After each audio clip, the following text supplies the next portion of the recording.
I done messed around and went viral right from my driver's seat. Just like what the industry was containing. I'd rather make a difference instead of hating, complaining. So let me park the whip, it don't matter, rapper or model chick, singer or comedian, perfect. Let's park in politics. Hey, let's park in politics. Welcome to the pullover, let's park in politics. This the pullover, let's park in politics. I say this the pullover, let's park in politics. Yeah. What's going on, everybody? Lockoutmen back again with another one for you guys. We parking and politicking tonight. Y'all know what this is, the Lockoutmen podcast show. And y'all know what we about to do. Y'all see who I got on. You know, my man Drill Sergeant is back with his own brand of opinionated. Is that a word? You know what I'm saying? Is that a word? I don't know if it's a word, but I'm making it a word today, man. My man just got on me hard. And we also got DeMarkio Bryant in the building as well. And we also have another special guest that's going to come up in here tonight. So what's going on, everybody? How y'all feel? Sit back, relax. If y'all have any questions or anything like that, definitely come through, because my man Drill Sergeant with about 30 years of experience, you know what I'm saying? You either gonna have to love him or you're gonna have to hate him, but you still gonna feel him. You know what I'm saying? So let's welcome everybody to the show. So we just gonna jump right into it, man. We're not gonna bullshit, you know. Well, yes we are. Yeah, yes we are. So my situation that happened to me today, I posted up on Facebook that my truck got stuck in my damn driveway, and I had to call my dude to come and get me out, man. And I posted it up on Instagram, and here come my guy ball busting me, like, man. I'm like, man, come on, bro. But yeah, it's a 2016 Volvo single drive. It's dual axles, but it's only a single drive axle. So it's like you can get stuck on a sheet of fucking paper, though. You know what I'm saying? But this is a 2016 though. So Drill, you got an older Volvo. So both of your drives, when you lock the differential, both of your drives move at the same time. Yeah, we got real trucks. We drive grown men shit over here. We don't do that single axle shit. See, that's when you go and pay your cheese, you pay for what you want. But unfortunately, when you drive for a company, you know what I'm saying? You drive for. I get you. You gotta drive. You gotta do what the boss tell you to do. Drive what he tell you to drive. You know. I understand. You know, right? What's going on, everybody? Skinny is in the building. James Park is in the building. D Nitty, you finally got the thing, so that's what's up. My man said tough love. D Nitty says you giving me that tough love. That's what you're doing. Drill, you giving me that tough love. I just try to keep it 100 with you, man. I don't want. If there's tough love, then it's tough love. But the bottom line is, I can't see you living on the East Coast and you up in the northwest of the East Coast, driving a single axle, John, knowing y'all get snow and ice, and I'm just shocked that you as a trucker. Well, my bad. Once again, retract that.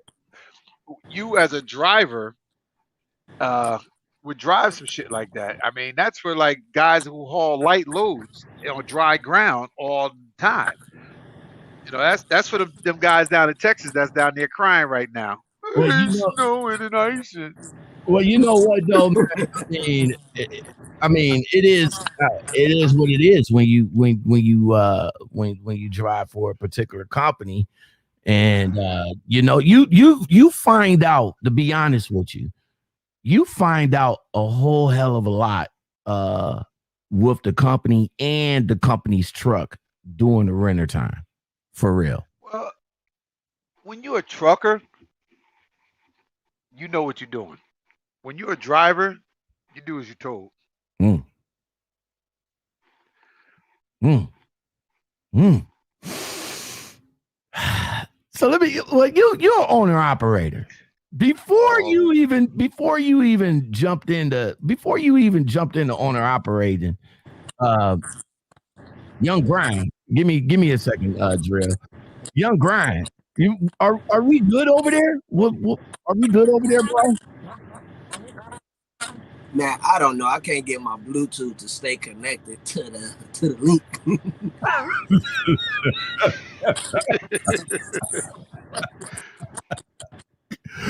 Because I see you. I guess I'm supposed to go.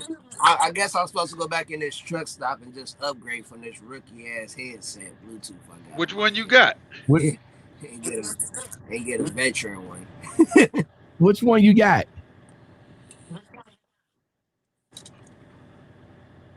Oh, the 250.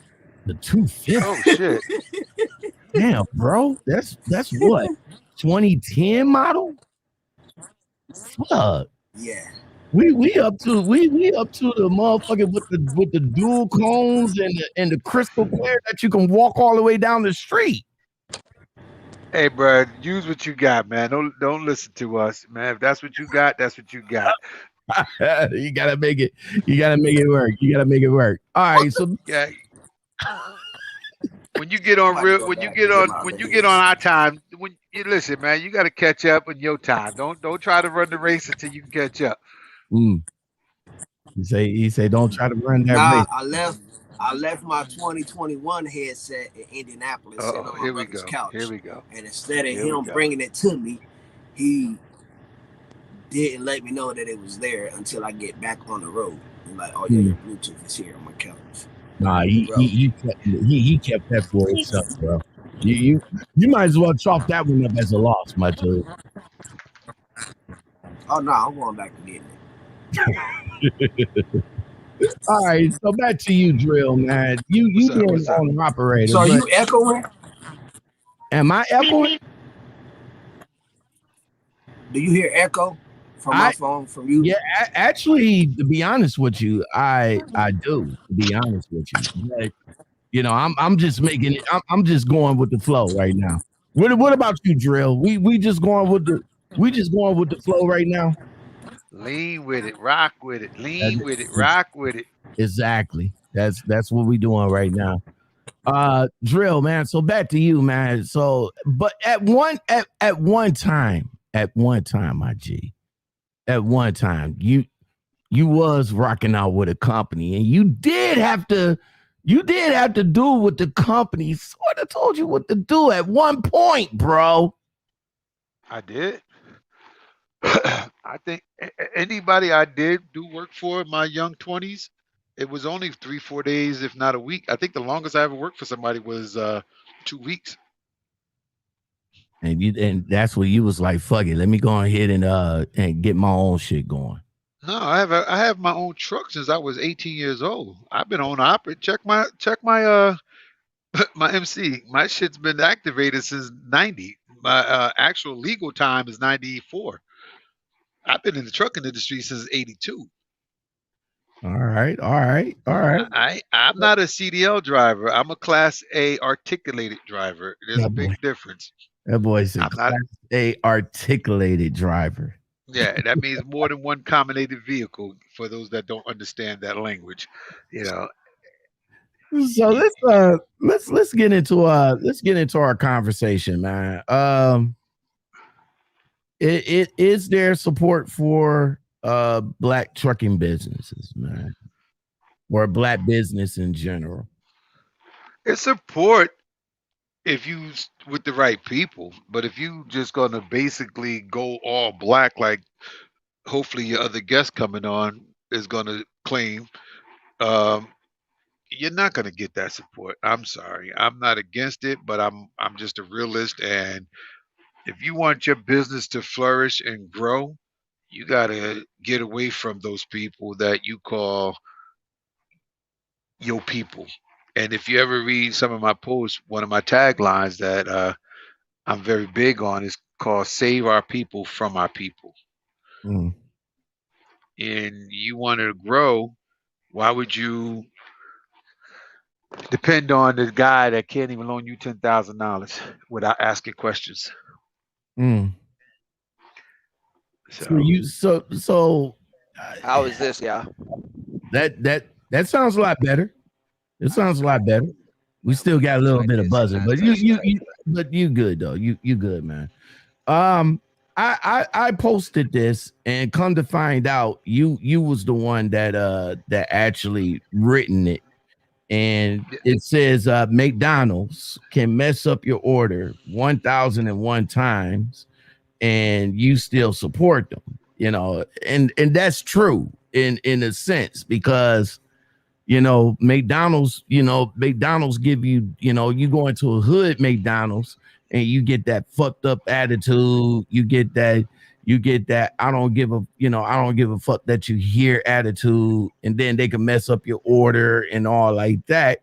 But yet you still go back and buy from them, 10 times over. But a black business owner, let's say a convenience store or something like that. You know what I'm saying? Uh, they mess up. They make one mistake, and then we bashing them all the time. yeah, that's the nature. That's our nature. Because believe it or not, a lot of people don't know McDonald's is a franchise. Preaching that lately, for these guys that want to be truckers instead of them being truckers, just take your 50 grand and franchise it to McDonald's. But see, as long as they know it's not black owned, they don't go after them. They don't attack their character of the fries being too salty or something ain't right about the order. They go in there and they yell, "Oh, get my shit," and that's it. But if you're black owned and you go in there and get you a regular something from the corner joint or the bodega or black business period, you get your breaks done. Oh man, you done effed up my stuff. I ain't never coming here no more. They start berating you and belittling you and trying to make your business look bad because something did happen that was fixable and negotiable. But because your people think that they so goddamn rich and powerful in the hood, this is what they do. But what about this though? What about this though? We do support the black business. We do support the black business. We support them and all like that. But they they try to get over on us because it's a double-edged sword with dealing with black businesses, man. You got the ones that you got the people that's coming in, and I'm using I'm using a corner store as the caveat right now, because Uh-huh. it's a lot of black corner stores in my area, but yet there's a lot of Arabs stores in the same vicinity. So they'll come over and be like, oh, okay, well, I can get this at a cheaper place at the Arab spot. Or Uh-huh. on the flip side of that, you go into that store and you get the fucked up attitude and all like that, man. Do you agree that it is a double-edged sword with dealing with black people? Yes. Yes, it is. And once again, you gotta look at it like this: the black people that's coming in to support the black people is the ones that's trying to get over on the black people. Mm. Think So about that. if so your price say if your price say 5.99, they coming. Oh man, 5.99. Damn, fam. Man, I could get this for $4 over. But go over there and get it. so true. So Go get it then. If that's where you can get it for $4, go over there and get it. Ain't nobody gonna be mad at you for spending your money where you want to spend your money. Oh, come on, man. I live right down the street, bro. You know me. Nah, I don't know you. mm, It's 5.99. See, and that's what the problem comes because we always trying to negotiate and cater to your people when your people will go and give Gucci, Prada, Fender, all these name brand because I'm gonna say it in English, they ain't never had nothing. So they want top name stuff now. They want to make sure, when they buy something, they want name brand because that's that old slave mentality from the after the slavery and the Renaissance era came in. Black people wanted top dollar name brand stuff to make them feel like they important. So they want to finagle the bagel on everybody. Okay, that's what's up. That's what's up. Trucking tips. I see you. What's going on? Shape World is in the building. Yo, Shape World. Ask one of your questions to my man right here. And I I want to hear his opinion on some of that. Wise Owl is in the building. He just bounced out, so we're gonna jump on DeMarkio. Wise Owl in the building. He says it's been tough down in Houston. I feel it, bro. I feel it. I know you guys going at it. Hey, DeMarkio, man. You after I made the post, you came back and you chimed in on on the black trucking aspect of it. So what kind of give a background on the post that you did and give your opinion on this right quick. All right, how I'm sounding? You sounding good, bro. You sounding good. All right. Good. Hey, everybody. Welcome to the podcast, DeMarkio Young Global. I've been driving trucks for the last 7-8 years. Bounce company. To only come to find out that everybody gonna have their ups and downs and about around the same issues across the board. So ain't really nothing much different than working for a mega carrier to a smaller carrier than somebody knowing your name and not calling in and asking for a truck number and your driver ID. You know what I'm saying? But it's like I seen where now in the last 2 years, brothers and sisters out here in this trucking world getting their own business and can't find a black driver. We have created our own trucking groups and posted jobs offering the same pay, bonuses, benefits as any other carrier, but not one of our skins will give that chance. You could be on the phone with this black guy and this white guy, or this black guy, and this Russian, who's offering you the same amount of money, same home time, same route, but you're gonna go to this Russian and deal with his mess, then not give this man a chance over here. Now, right now, I've went from, if everybody followed me, when I was driving my W900 and Peterbilt all chicken lit up, that was with G&J Trucking. Now and was that a black owned company or no? Okay. No. So I was with them from April of last year to January of this year, and then a good friend, neighborhood friend of mine's, a friend that he grew up with, she's black, and she wanted her own trucking business, so she started up her own authority and bought 3 trucks. Okay. And they've been asking around about, they asked him, do he know anybody that got their CDL looking for a job? So he hit me up. And then I get in connection with the mother, the daughter of the company. So I say, you know what? The pay is looking a bit better than what I'm making over here, and can run less miles and make more money. Okay, cool. came on over here from load cancellations to the truck breaking down to putting a maintenance guy on the truck to the truck breaking down again, of having multiple bad weeks back to back with no breathing room. Somebody else in my shoes wouldn't stay, Okay. but they will go and deal with a Russian company and have the same issues and stay. Mm. Hey, Drill, what you listening to his story, man? What do you say about that? 100%. He's dead ass. 100%. That's how your people do. The moment you break down, or the moment something ain't going PT Cream the way they want it, oh man, you the worst company on the planet.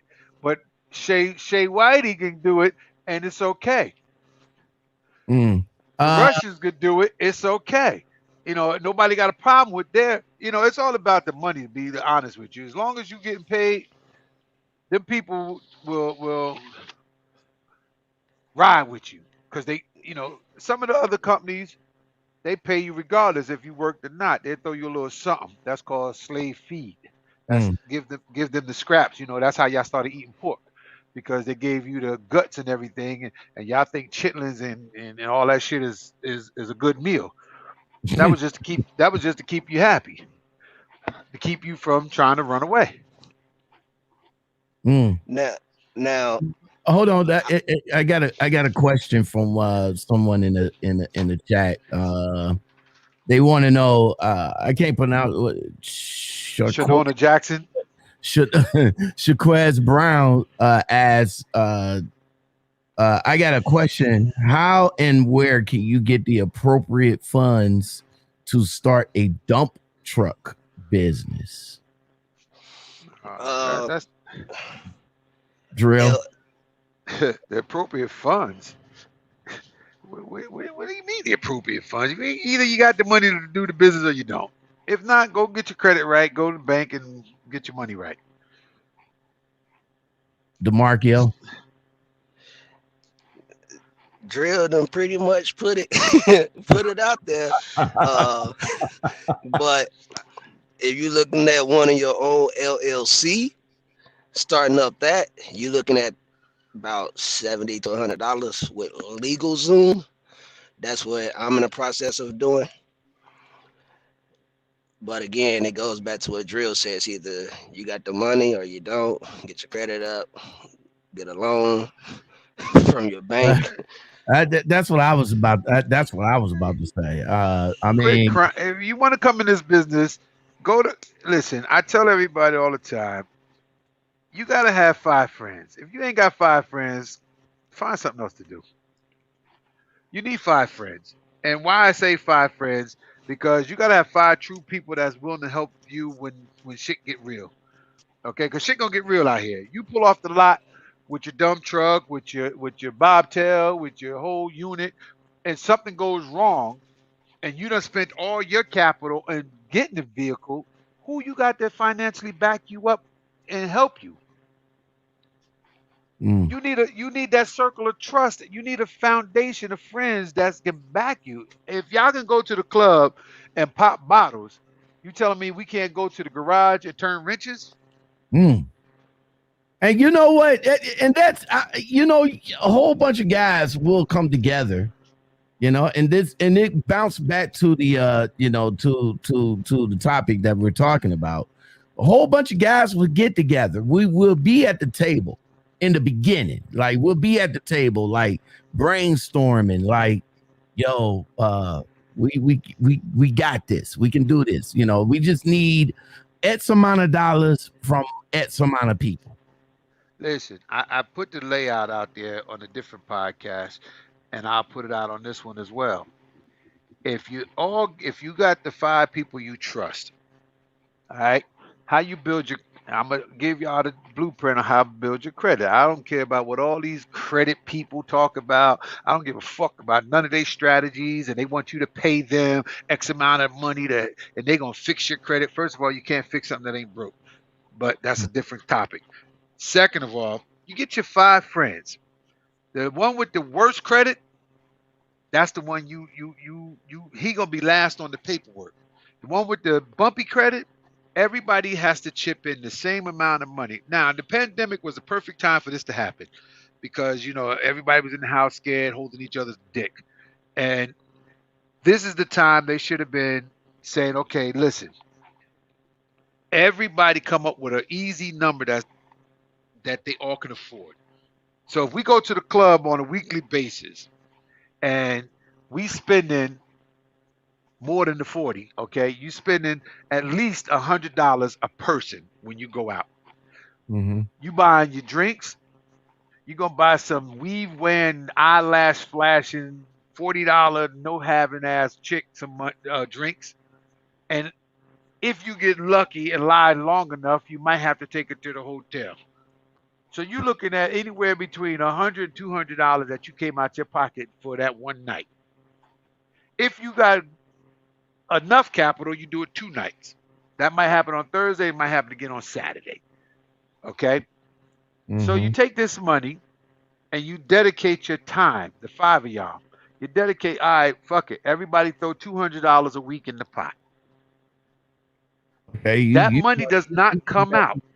you going back to you going back to what you was teaching me on how to save up for my own truck. Go ahead. Yes. But this is going to help you build a business now. So now this $200, this don't come out the pot. I don't give a damn what your issue is, bro. Because had we went to the club and we tricked it off, you wouldn't have got it back. So don't expect to get it back now. So everybody's name go on the paperwork. With everybody's name on the paperwork, everybody got a position. Somebody's got to be the vice president. Somebody's got to be the treasurer. Somebody's got to be the secretary. Somebody got to be the president. Everybody got to mutually understand their position. And I don't say get around each other and vote for the most popular dude in the group. No, sit down and really figure out who is the most popular person in the group with the best educated words. Like me, for instance, if I was going to go somewhere and I needed somebody to bullshit to articulate words, I'm going to take Cigar Boss with me. Because can't nobody finagle the bagel with the words better than him. And that's what I'm trying to get on now. So go ahead and continue while I'm trying to reach Okay. out. Now, y'all do this. You do the math. Everybody get your pencil and paper out or your calculators on your phone. Do the math. 5 times 2 times 52 for 1 year. What's the I know you did the math, Lockout. What's the number? Wait a minute. You said 5 times 2 or 5 times 200? 5 times 200. Okay. 5 times 2 and 200 is the same number. But go ahead. No, you awful, man. 5 times 200 is a grand for that month. Okay. Do that times 12. Let's do you're doing this by we could do it by 12. That's 12 months. How much is that? That's 12,000? 12,000. Yep. Okay. That's $12,000 that you guys saved from drinking, fucking, and cheap eating. Mm. Where you gonna go that ain't gonna take that money? Now you gotta invest that 12,000. If you do it another year, that's 24,000, right? Exactly. Okay, so whoever got the least bumpiest credit, that's the person you pay off his debt. Whatever the fuck it is, pay that shit off, get rid of it, boom. He moves up the credit score. The next person in line, you do the same thing until the 5th person with the worst credit, everybody chips back in and y'all bail him out. But What did you just do? But see, here's the thing though. Here's the thing though. It's hard to do that with your own skin. No, it's not hard to do that. That's why I said you got to trust the 5 that you get. And you got to make sure when y'all sit at the table, everybody got to put their motherfucking 45, 38s, and 40 cows on the table at the same damn time. Mm. And everybody gun got to be pointing at somebody. And it's got to be a real situation. You can't come to the table with a bunch of pussies at the table. Because at the end of the 6 months, somebody, yo, man, I'm going to need my money, bro, because I did this and I did that. But you ain't going back to the club or the bar or the hotel or to Trixie trying to get that money back. All right. So Derek, man, I see you, bro. You says you says what you say? You say you're gonna have to use your own money or get your own credit together. Yeah, well, that you gotta do that too. I'm self-funded. I'm self-funded from the door to the floor. I don't have no my five friends, we all separated after we all got ourselves established. And all of us are self-funded. If we need one another and I call them and I say, yo, Lockout, I need 10 grand. I'm not expecting to hear Lockout ask me, oh man, 10 grand, damn Right. fam, what you need 10 grand for? First of all, that's none of your Right. fucking business. I didn't ask you. I don't need all that. I called you because you're one of my five friends that is in the circle of trust. Mm-hmm. I should hear, I'm sending it over. I should be able to It'll say, be there in the morning. I should be able to say, yo, I got your cash app right here. That's it. It's That's the way your five friends work. If you don't have those type of friends, then you got to do it yourself. You got to go for self, because if you go under five, you're not going to ever have the manpower that you need to run a corporation. Get your ass out of those LLCs and get yourself into an S corp.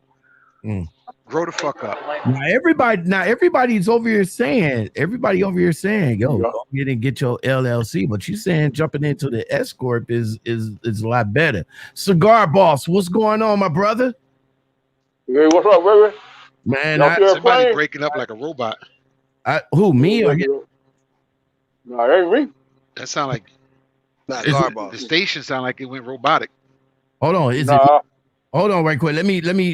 Okay, hold on, right quick. He just bounced out. Am I coming in clear? Yep. Okay, Cigar Boss. Am I coming in clear? Yeah, you coming in real clear. All right. So yeah, we we got a lot of topics going on. The main topic right now is there support for black trucking business, or black business in general? What's your opinion on it? Okay, so to answer that question succinctly, what happened with the PPP money for black businesses as a whole? That's not a rhetorical question. That's a fucking fact. The bottom line is this: in America, we don't matter. We hold less than 1% of the total wealth. We have the same wealth. When we were freed in 1865, we owned exactly the same amount of wealth we owned then, and we didn't have nothing.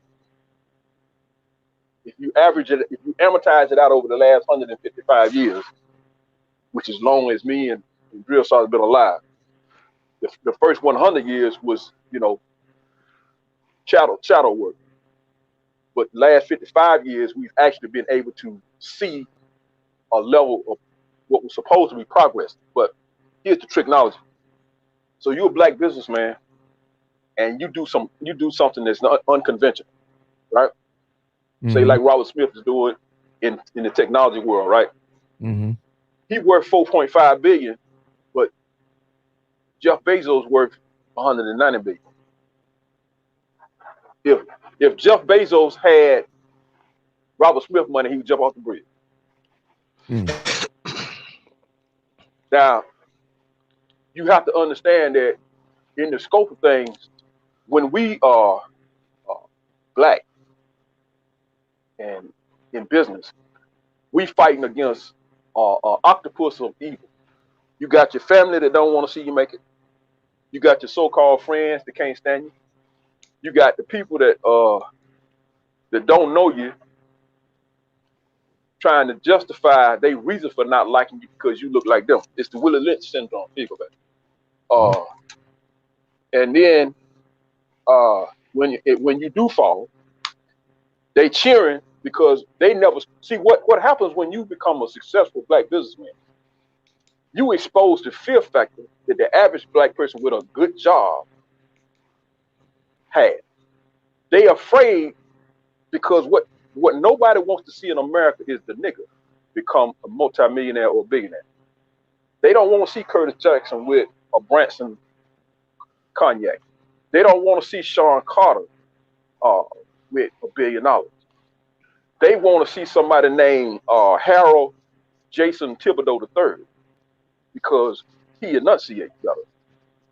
He can tell you what a hypothesis is. He has speaks so pedigree. well. Right, you speak so, and people used to say this, speak so well for what? For who? I was raised in America, born in America. I learned the King's English. I was raised under the American educational system. What I'm supposed to do, speak like a monkey? I don't even know how monkeys talk. I was born in America. I don't know that. First time I seen a picture of Africa, I saw a white man swinging through some trees with some niggas toting a basket on top of their head until I learned better. So who the hell is you talking about? I'm looking around. That's like when somebody say boo, shit, I'm looking too. What? You know. So if you, and I'm gonna tell y'all some facts. I'm gonna be quiet in just a second. Go back to your central question. No, there is no help. Okay, so when I speak, and my brother Osama will tell you, I speak from first person count. I don't speak off of generalities. I've been in business over 30 years. I've dealt with snakes, bullies, assholes, racists, rednecks, clowns, monkeys, fools, hoes, tricks, hustlers, pimps, and everything. Because the higher the level, the trickier the devil. Okay? The dude that owned the trucking company that you work with, he's not a nice person. He's in the trucking business. If he go to church, he trying to pay his way into heaven because he done raised so much hell. So the problem black people have, especially black men in business, see, by the time you get to where you got some money, you tired. And what I mean by that is you got to figure out how you gonna participate, what lane you gonna play in. Are you gonna be in trucking? Are you gonna be in food? Are you gonna be in technology? Then you have to get the experience to be able to master that particular field. Then you go to the bank and you can buy a car, but then you go get money to buy a truck and they tell you need 2 years tax return. You need to have a 750 Beacon score. And you went in there, you bought a $60,000 car, your ass got to go to 535. Because guess what? That interest go to them. But when you go to borrow that same $60,000 to be able to buy you 2 used trucks or a truck and a used trailer, they're going to get clear in their throat. Because the one thing that people scared of is an authoritative black man that own and control his shit. Now, let me ask you. We the only. Go ahead. Let me ask you this right quick. Let me ask you this, and this goes to the both of y'all because me and Grind, you know, we're company drivers, but to the both of y'all as being in the business for 30 years, y'all both successful black men yourselves. How? Again, as Grind told the story, how to find other black people to support you, like how to find a good black driver. What do you look for as far as finding a good black driver? Because like Grind said, like he said, you know, you could give the same rates, CPM, and the Russian and the white guy could give the same rate, but everybody is jumping over to them and not to you guys. Well, I got my own method now. Because see, we ain't gonna put no cut on it. See, what I ain't gonna do, I ain't gonna hold your hand because first of all, you grown. And when I give you my expectations, see, like my brother, see, we are the example. We don't just drive. We own the company. We show people. Like last year, Usama and I did a live last March when the COVID thing first kicked off.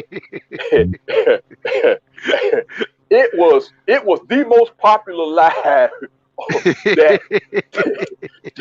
that the social media hustlers couldn't stand. Like it's about 9 of them. They all blocked both me and them. But they will never come back to us ever again because we put it out there and see the reason why me and Usama get along so well. He is my yin to his yang. Like when he go off on a tangent, see, you know that you can call me and then I can reel him in, but ain't nobody else gonna reel him in because he ain't gonna listen to damn nobody else. He ain't gonna respect nobody else.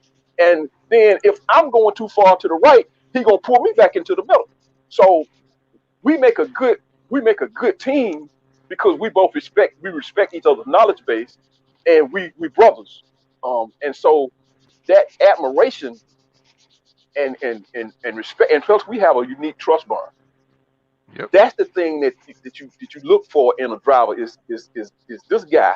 Like if I'm okay, LaShawn, let me tell you something. You look for if yourself. I'm interviewing you, right? First, I'm looking for you to replicate me. So, do you dress? Hold on, Garbars. Hold on. Would you say? No. Would you say drill? You look for yourself in a driver. Right. All right. I mean, I have a method now that I have been putting into play, and I've told a few people, but I don't tell everybody no more because a lot of people have been running with my shit and getting successfly man, just situated. tell him, because the dude bought a Ferrari off of your playbook. Just go on and call it out. Did. So, but we just go and an 8,500 square foot house. We just gonna tell it now. If you want a good driver, you got to look for yourself. And I, coming from the era that we all grew up in, except what's his name, Dave. I don't think Dave is our age group. What's the brother name in the corner? Oh, DeMarkio. I don't think DeMarkio's in our age group, but I'm pretty sure he's probably 10 years behind us, if not 15. But wait, is that my DeMarco? No, that's what I was trying to figure out. Is that the brother with the blue Peterbilt with the drop Texas deck on it? Is that? No. DeMarkio, you used to have that sweet ass W9, right? Yeah, I was with I had a W900 Kenworth with G&J running out of Chicago to the southeast and back. Then back in 2017 out of Cincinnati, I had a 04 379 650 Cat Pete running from Cincinnati. Hold up, Blanco. Don't just gloss over that. No, that's a grown man truck. Go back to see what you had, son.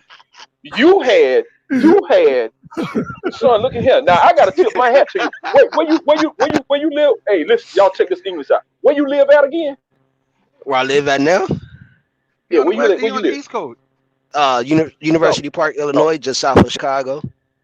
Okay, yeah, so I contract outside of Austin. You know where that is, right? Yep, 15 minutes from my house. My man. Okay, so bet. So guess what? So I'm the cigar boss for a reason. So the next time I'm in this, we're gonna coordinate something. Because what you just told me, what you just said, you a different kind of dude. The average guy don't know nothing about what you just said. Neither one of those trucks. Was it a 13 or 18 speed? Oh, both was one was 13, one was 18. What kind of reels you had in that thing? That's 3.5. There you so go. You was getting good fuel mileage. So you was getting what, about 6.8, 7.2, or 5.5 when you crank that thing up? About 6.2. Now so when you lit them smokes, when you lit them stacks up, what was you getting? Black 08? smoke matters. Black smoke matters. About 5. Are you a left lane trucker? Are you a left lane trucker? Hey. Lockout man gonna change the conversation. Lockout man gonna change the conversation because he don't know what he's talking about. Only when need be. You know what I'm saying? I be that driver in the long nose, chromed out, looking good, looking clean, 70 mile an hour cruise. Lockout don't know what we talking about, so he ready to change. So you got that fuel. Hey, fuel. You need to get a T-shirt. Fuel mileage matters. They do. Yeah, play with it now. Y'all got the right one on here. Listen, LaShawn ain't called me. He ain't called me for no reason. Now trust him. Believe that. Hey, Markio, man. Now back. You ran into some tough owner operators, though, man. I mean, my guy right here, and I got two of the best in the business right now that you in here with, man. Give a little bit of background of some of the struggles that you dealt with black owned businesses as well as other businesses as well, man.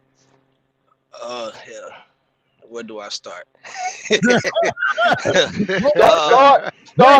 with the worst. Start with the one that was the crookedest and work your way back up. Let me acknowledge the chat right quick, man. We got Shion Jackson in the building, Wise Owl is in the building. Right. You know, and they all, you know, talking amongst each other. D Nitty is in the building. All right, go ahead, go DeMarkio. Let's see. I think the first black person the first black owned company I was driving for was out of Atlanta, Georgia. And I was running with my cousin, we was running a team. And it so was you was working for Slick Willie Incorporated? Yeah. Nah, he was running for Twisted Cookies. he said he was running out of Atlanta. Twisted Cookies. Okay. He said he was running out of Atlanta and running team, which means they wasn't coming in for 3 weeks because I already know what Cuz told him. Look, I don't need to see y'all for 3 weeks here. Yep. So running teams, you know, truck stayed down in the shops. I mean, like 3 times a week, we in and out of this truck into a rental. I'm like, man, what the hell going on here? And then every time there was a breakdown, there was a pay issue. Look, man. What about the fuel card? What about the fuel card? Did the fuel card work? Nah, he'll turn it off. Exactly. I already knew it was going to say. You ain't selling my fuel while you broke down. That truck go down. That fuel card go off. Damn right. How was the money though? How was any issues of you getting paid? What was the issues on that? Yeah, because when the truck go down, he got to fix the truck before he can even decide how much money he can pay you. See, that's because not the way business works. So did he pay you on percentage or he pay y'all on the mile? Percentage. Oh, so he regardless. Regardless, that's not how that works. But see, regardless, if you get paid percentage, you get paid up to your last delivery point. Okay? If the truck breaks down, you can't get paid until that delivery. So that right there doesn't go in. So now that one going to overflow into your next pay week. But see, so when was y'all for that. When was y'all turn in? Saturday night or Monday morning? Saturday night. So if you broke down on Friday, that whole load that you got dispatched on Wednesday, carry it over to the next week. So now you ass out for your car payment, your house payment, light bill, water bill, all that. Yep, to the next Saturday. See, right, but he told you, hold on, cuz I need you to push that load for me. I got you. Yeah, that part. So what was it? Who was the next crook? The next one was out of North Carolina. When Charlotte was. He had multiple trucks. So the first time that I went in with him, I was a solo driver. So then I said, man, I want to be an owner operator. So since you got your own truck and you out here driving this truck too, and I want to be an owner operator, let me see how you operate your business. Let me jump on the truck. You have 30 grand at the time? No. Okay, keep going. I didn't mean to cut you off. I just wanted to ask that question. So I said, let me hop on the truck with you, run teams, put another solo driver in here, and let's run this company together. He already had a mess up truck from the get-go. That's 2 trucks. That's 2 trucks you done been messed with so far. Right. Okay. So there's a trend we got showing here. So your truck already messed up. You know the issues with your truck. Then you got your truck as a team truck. So when that truck goes acting up worse, because you run it as a team truck now you got altercations with your partner because you trying to put the blame on him for messing up your truck. But that's like having a fine broad with a messed up attitude. Right. But here it is. Your partner seeing that you possibly having financial issues of fixing your truck, so he wants to, you paying him But out of his own pay that you paying him, let's say you paying him $1,500. Okay. Your truck go down. Y'all running teams now. Your truck go down. You just pay him That's $750. $1,500. That's $750. Now you mad because your truck went down. You just paid him $1,500. You don't know what's wrong with your truck, but this guy's offering to help you pay for the maintenance of your truck to get back on the road. Well, you got a good heart. You a special dude, because I know some cats would have told you hasta la vista, sayonara. Okay. So you done ran into Slick Willie, and now you done ran into Trick Daddy. So who next? Shit. That was after him. After that altercation. After that altercation we had when the truck broke down, I left North Carolina and went to a Russian and back in Atlanta. Okay, so now the Russians, they'll pay you, but they go run the shit out you. Yeah, they are. The Russians, they and actually they don't even, the Russians don't even give a fuck of your background. Like if your DAT report is crazy, they don't even care. That's because they got a fucked up background. Watch out now. Them be them Russians that sit up here and say they don't care about your DAT report, but won't tell you ain't on the insurance.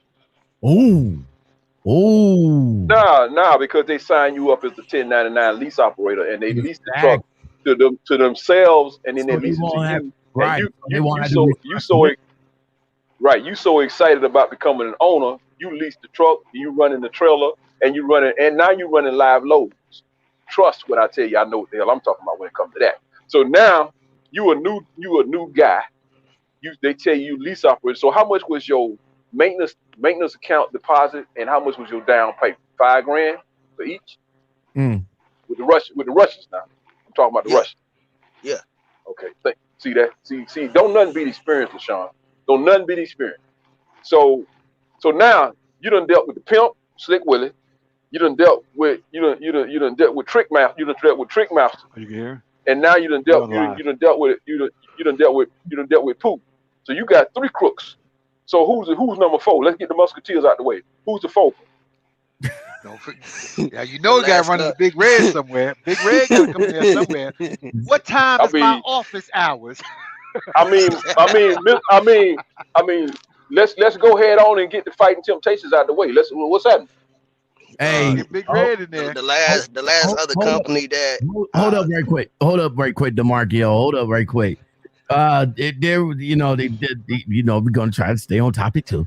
There was a comment from Facebook, and he says, I try to support Black businesses, but most he said most that I encountered has given unacceptable service. Not open on time, open and late, not able to offer the full service that is advertised, and etc. Okay, can I address that? Usama, you good with me addressing that? Do that. Hey, listen, don't nobody support Black businesses better than you, so go ahead. Okay, so Sean, you notice I call you by your government name because I respect what you do. Okay, I appreciate it. Okay, and it's a hell of a name. That's a hell of a name. You tell your mother she did the right thing. She named you for success. I just want to let you know that, bro. Thank you. So, oh my God, you're gonna get his panties wet. Don't do that. No. Hey, don't do that because you're gonna force me to tell you that he called me 2 weeks ago when you was going left and I wouldn't even deal with it. When you was out here showing your ass, so be quiet now. Okay. He was going all in on you went in. So I'm gonna take up for him because he's good people, man. So anyway, is it DeMarkio or DeMarco? No, DeMarkio. DeMarkio. Man, I bet you get all the women because you got a phone name, so you sound like a male stripper. He got that extra twist. He got that extra twang in his head. He got that twist on him. Hey, I tell women all the time. I say, "What you gonna do when I make you mad? You can't call me DeMarkio." Right. You sound like a male stripper, but for real though, now coming to the stage, swinging DeMarkio. and the song, and look here, the song that he gonna dance to is "In Too Deep." But to go back, you know your ratings about to go up, baby. You know when you put me on, you know what's gonna happen. But to go back to the central question was, the central response was this. So what happened with my man? Go back to my man on Facebook. So the problem. So I'm gonna address you, bro. I don't know your name. What's his name? What's his name, LaShawn? I don't want to call the man my man. What's his name? The guy on Facebook. First name is Donald. Okay, so Donald, this is the Cigar Boss. Now, all y'all that listening to this show, I need y'all to go to the Cigar Boss _1965. Start following me, and then go to the Cigar Boss podcast. Y'all about to learn something, and if you really need to learn something, go to the Cigar Boss Academy and tell them, Lockoutmen, I do Republican business. So if you think I'm colored, you're wrong. So anyway, so let's go back to the central thing that Donald was concerned about. Donald, let me tell you something, bro. You was dealing with niggas, okay? You weren't dealing with black businessmen. You was dealing with niggas who got an MC and a DOT. And what they didn't understand was the central component of business is quality customer service. Honor thy word. Do as thy expect, and thy business will flourish. See, you can't be a boss if you don't put in the time and provide the service that a boss provides. Hence the Cigar Boss. But if you go to my page, you see I run trucks. My wife and I own a medical practice. I smoke cigars. I know the trucking business. I know the medical business from the sales and marketing side. I understand no cigars. I stay in my lane. However, when you call me, and Usama will tell you, it don't matter what time you call me. Like, he called me one day, he was mad. I ain't gonna say what he was mad about, but I knew right then it was some left-handed shit. He called me at 5:30 and I was asleep because I had been up working on my podcast stuff that night. I called him back about 11 o'clock. And boy, when he 11 o'clock p.m. now. So my point is this: you have to, as a business person, you have to make yourself available and be that person that you expect to be. Walmart is open in some locations 24 hours for a reason, because they study their demographics. They know crazy ass people like to shop between 9 p.m. and 3 a.m. That's when you go and see the big girl with the tutu and the big wide ass with the tutu on and the pink hair. They know that. But see, crazy people spend money every day. So as a black business owner, some black people are caught up with the title of boss, of being in charge, or they want the title. And then if you look at their business, see them two things. Ask them for a business card, and then see what their web page is like. If their landing page is not professional, you're dealing with a nigga. Like right now, DeMarkio, go to my page, theCigarBossAcademy.com. Pull it up, player, and see what you're working with. Understand who this is and respect the player. Okay? Go to either GatsonandAssociatesLogistics.com or theCigarBossAcademy.com. Google it, player. It comes up on the Google page. So, or Google the Bang Group, THEBHANG GROUP. Everything we do is professional. That's how you have to be. You have to understand that as black people and black men and women in business in America, the Jackie Robinson theory is always in effect. We have to be twice as good, and in some cases 3 times, to get a third or half as much. So what Donald dealt with, there you go. Hey, click the thing, say free game. Show them what I got on the free game side, who I start out with. I got Drake, and then I got little man right there. I don't play no games, player. There you go. So you can hit my drop down. Go right across the screen. Will you tell the man, answer the man's question? I just did. I told him he was dealing with niggas. He need to go. Okay, first of all, if you want to find a qualified black man to do business with, look at the Rotary Club. Look in Black Enterprise. Look at the 100 Black Men.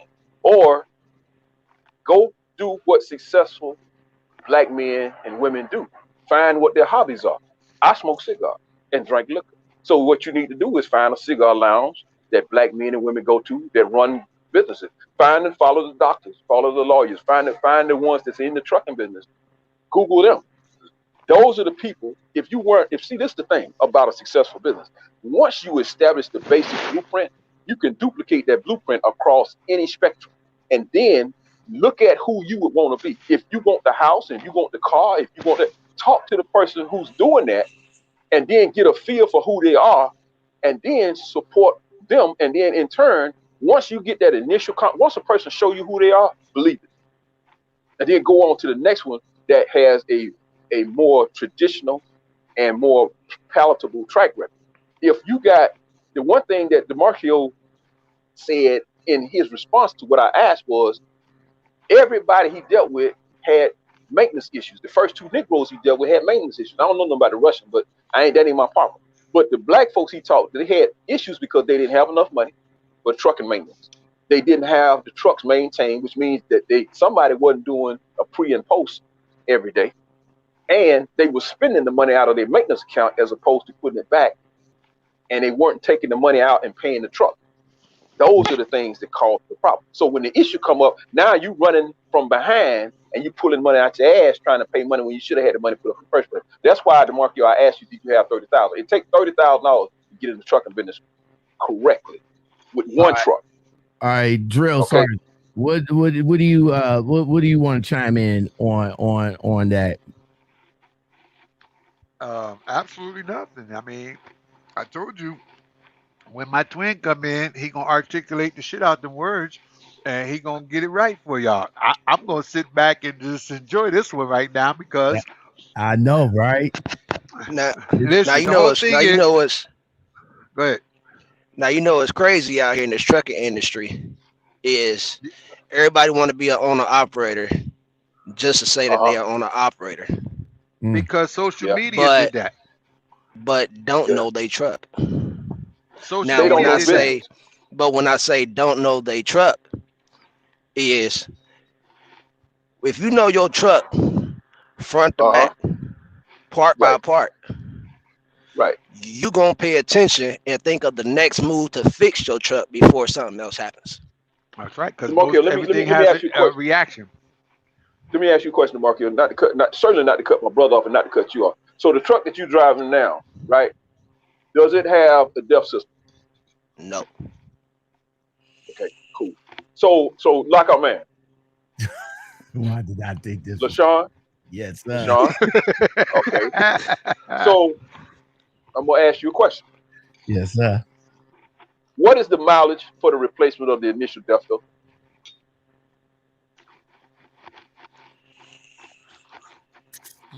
And how much does it cost? No, I got that for you. What is it? I got that. No. What's his name was giving me the countdown clock, and I was saying I got that for you. So okay, go ahead. I'm waiting. See what I'm saying? I'm waiting for you to answer the question. This ain't Jeopardy. This your podcast. For all the people listening, y'all notice he buying time. Yeah, don't Google it. Don't Google it. He Googling it. Tell me off the top of off the muscle. What is it? I'm not Googling it. Man. I'm What's just, the answer? What's the answer? I can't come up with it, man. I don't know. Thank you. Okay, so for me and Drill, in our world, the answer is I crave. So anytime you don't know something, you talking to me and Drill to say, bro, I crave. So meaning I crave the knowledge. So to all the people that's listening, the initial replacement mileage is 350,000 miles. Why is that imperative? Because that is the mileage that it takes. That's the mileage that most of these DEF systems are geared toward. So if you out here looking for a truck and buy a truck, the first thing you ask a guy, let's say you're looking at a 2016 with 425,000 miles. That's good miles. Okay, for a 2016 to buy your first truck, probably about 40, 41 grand, whether it's a freight shaker, international with a Cummins or whatever. You just can't buy a Pete or a W9. Now, don't get out the lane. Now stay in your motherfucking lane. So the question you ask the truck salesman is, at what point did y'all replace the DEF filter? And if he can't show you the receipt and that truck was replaced at 350 and they got 75,000 miles on the new filter, and it was not kiln. In other words, it wasn't. They didn't put it into a kiln, a heat system where they heat treated it. They actually replaced it. You need to see the receipt for the replacement and the replacement cost. So that replacement cost for that depth filter is going to be anywhere from $4,500 to $7,000. Just depends. But you need to see that. That's the first thing you need to ask. So when you don't understand that you can't have a conversation with me and Drill, because I'm not. See, he gonna give you some leeway. I'm not gonna give you no leeway, because you say you doing business. That means you're supposed to do your homework. Okay. Exactly. So if I tell you, LaShawn and DeMarkio, if I ask you, do you have 30,000 and you don't have 30,000, then shut the fuck up. Don't come to me unless you got $30,000, 2 years experience, a 750 credit score, and you understand what lane that you need to run, whether you run a triangle, a circle, or an oval. If you can't talk to me in that language, and you can't explain that how percentage and cents per mile add up, if you can't tell me what the average cost that it costs to run a truck, then shut the hell up. Because right now it costs $1.40. So I'm gonna give y'all the game. I'm gonna give y'all what I charge $500 an hour for. Period. Okay. It take $1.40 a mile to run a truck. So when y'all see these bullshit ass companies advertising $1.05, you 35 cents in the hole off the muscle. In order for you to run a truck profitably in this economy, you need to be running for $2.10 to $2.30 a mile. Your ideal, the least that you should run that truck for, is $1.90 a mile. How does that convert, Fitzgerald? How does that convert, Mr. Gasson? How does that convert, Cigar Boss? That converts between 78 and 90%. That depends on if you. So now if you go over there to Landstar, where you gonna pay them 60, they pay you 65%. Hell, you already losing. Plus they tell you gotta have hazmat. Well, what if I don't want to run hazmat? I don't want to carry hazmat. So what I will tell you is, LaShawn, what you need to do, go get your TWIC card. Okay, you get your hazmat and your tanker. Go get your TWIC card. So now I'm gonna teach you how to go get the money. We're gonna say, okay, so do you want to run dry van? Do you want to run reefer? Do you want to run intermodal? Or do you want to run flatbed? Or do you want to run tanker? See, we need to break down what you want to run, and then do you have the experience in that? So if you want to run tanker, do you want to run open bore, or do you want to run sectional? If you run reefer, are you comfortable with delivering between 12 at night and 6 in the morning? Excuse me, which is where a lot of the deliveries are. If you're not a night driver, then you don't need to run reefer. All right. If you're running dry van, do you get a food grade? You need to have a food grade trailer. See, when I went live back in January, I gave the game away. So if you're running food grade, you're running dry van, you need a food grade trailer. Does it cost more? Yes, it does. But guess what? When that load comes up, whether you got a direct shipper account or whether you're running off one of the load boards, you're gonna get more money, because food grade allows you to carry what? Food products. So right now, let's peep game. So right now, there was a snowstorm in Texas, right or wrong? Right. Okay. My wife just showed me about 2 hours ago that all the food shelves in Dallas at one of the groceries was empty. So yeah. who getting ready to get paid right now for the next 7-8 days? Reefers, food grade trailers. Anybody that's hunting, right? Anybody that's got food grade trailers, reefer, because they got to replenish the shelf. So if a guy coming into business right now, your first 90 days on your MC under your DOT is your most critical. Don't nobody want to fuck with you because you don't know what the hell you're doing. That's what them other folks assume. So when you come into business, you got to look at what lanes you're going to come. You can't qualify to haul COVID products right now because your ass don't know what the hell you're doing. You so busy trying to buy a truck and a trailer, you caught it with being a boss and don't know what the hell a boss entails. Well, we ain't going to be able to get none of that Texas money. No, we can't get none because we don't have, first of all, we don't have 100 trucks. Well, and we ain't homeless and sleeping in our trucks neither, no, that running hot shots and shit. Right. So to really tell y'all, I'm sitting 15 floors.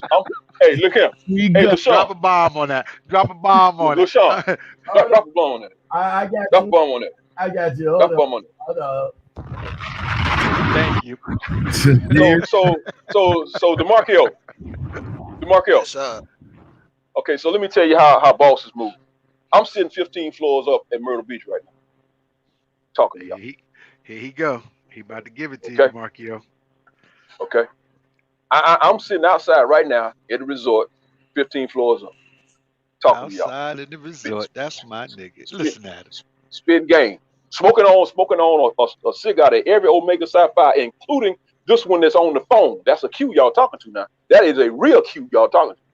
There's a difference between an Omega and a Q. That's a Q y'all talking to. So I'm smoking a cigar in honor of my brother that's on the phone. See, he don't even know I be honoring him. Like I did a live when you called me. I just did a live so that him and all the Omegas could see our support. But we brothers in the house too. So to go back to the central thing that Donald was talking about, the problem with doing business with niggas and not black people is that the nigga never understands that he's not supposed to be in business. He's supposed to work for somebody until he learned how to become a black man and learn business. Meaning that you have to put yourself under somebody who is a businessman first. Meaning that, and that's gender neutral. When I say businessman, that's like actor. Actor is gender neutral. So you have to learn, because some of the best business people in trucking are women. And y'all can play with it if you want to. I tell you what, look at the profitability statements of companies that are owned by women versus men. And the women who are in trucking and understand, they own their game for real. Guess what? Okay. Oh, okay. Hold on now. Hold on now. Me and Cigar Boss, we on the same page when it comes to the women, but we got somebody in here that thinks that women it's not even. He think they stripper shifting gears. That's what he think. I think they have things for them to do. Yeah, there's other things for them to do and be women. I mean, I'm not going to say all women because there was women back in the 1400th century that went to war, and there was women back in the 1400s that had to do certain things. But I'm sorry, y'all can feel the way y'all feel. Y'all can defend them all you want, but God damn it, they're not women when they come out here. But you the same person walking around here with $40 all the damn time, right? You're damn right, because they got it. You got $40. You're damn right. Hey, listen. Hey, look. Y'all can laugh and joke all you want. They still women. At the end of the day, they still got that wet spot that got to get fixed. So, LaShawn, let me tell you something. Wait, hold on, LaShawn. Let me say this, and I'm gonna let you talk. Let me say this, bro. Go ahead. Let me say something. Okay. First of all, hold on. 100% is this, right? Mm-hmm. Understand this, and this for everybody on this live right now. I want y'all to understand this. When it comes to women have half the money and 100% of the pussy. So who wins? Whoa! And they outlive us by 8 years. So who side you gonna be on in the bed at night? I don't want no rusty foot nigga. I want something soft with a wet spot that understand that I believe in her. I ain't finna argue with no nigga with as much testosterone as I got. Why? He got two balls and a dick. She out there driving truck and she all up on the damn highway. Guess what you laying next to? A rusty foot nigga. Wow. So Drill. Yeah. Ooh, you done pissed off an ass woman. I don't give a fuck if she's a nurse or a school teacher or some type of caring system. She got soft feet and nice, and she got everything that's nice. But if she out here like we out here, she's just another rusty foot. Call downstairs and see. Hold on, right quick. Hold on, right quick. Let me go. I see a lot of you guys that just building, and I appreciate you guys coming up in here. Terry Jones, what's going on? TBE Trucking, what's going on? Wise Owl, you still holding the conversation down. Trucker J, what's going on, man?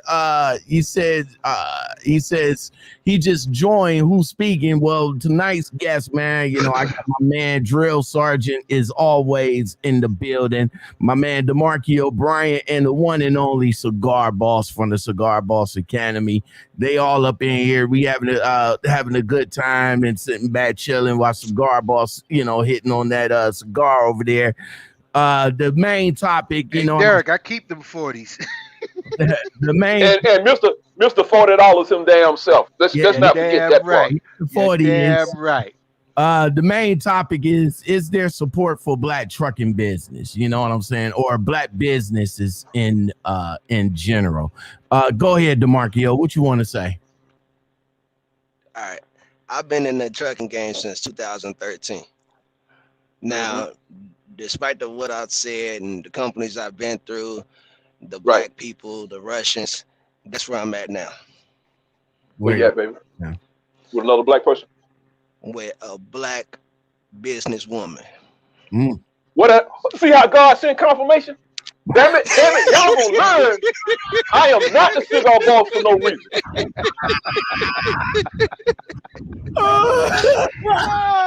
DeMarkio, didn't I just say the most business oriented people and profitable people in the trucking game are black women? Let's get it. Let's understand stuff. I'm married to a black woman who is the very best in her field. Period. I ain't saying because she's my wife. Shit, the awards and the fact that she run 4 hospitals and got 6,000 employees. She is. If you don't believe that, Google the Bang Group. Goddamn it, we got 5-star ratings. It ain't because of me and my fast talking ass. It's because of my wife, and she quiet and humble. But like I said a couple weeks ago, in Atlanta, my wife don't have to talk. Her employees and her staff do the talking for her.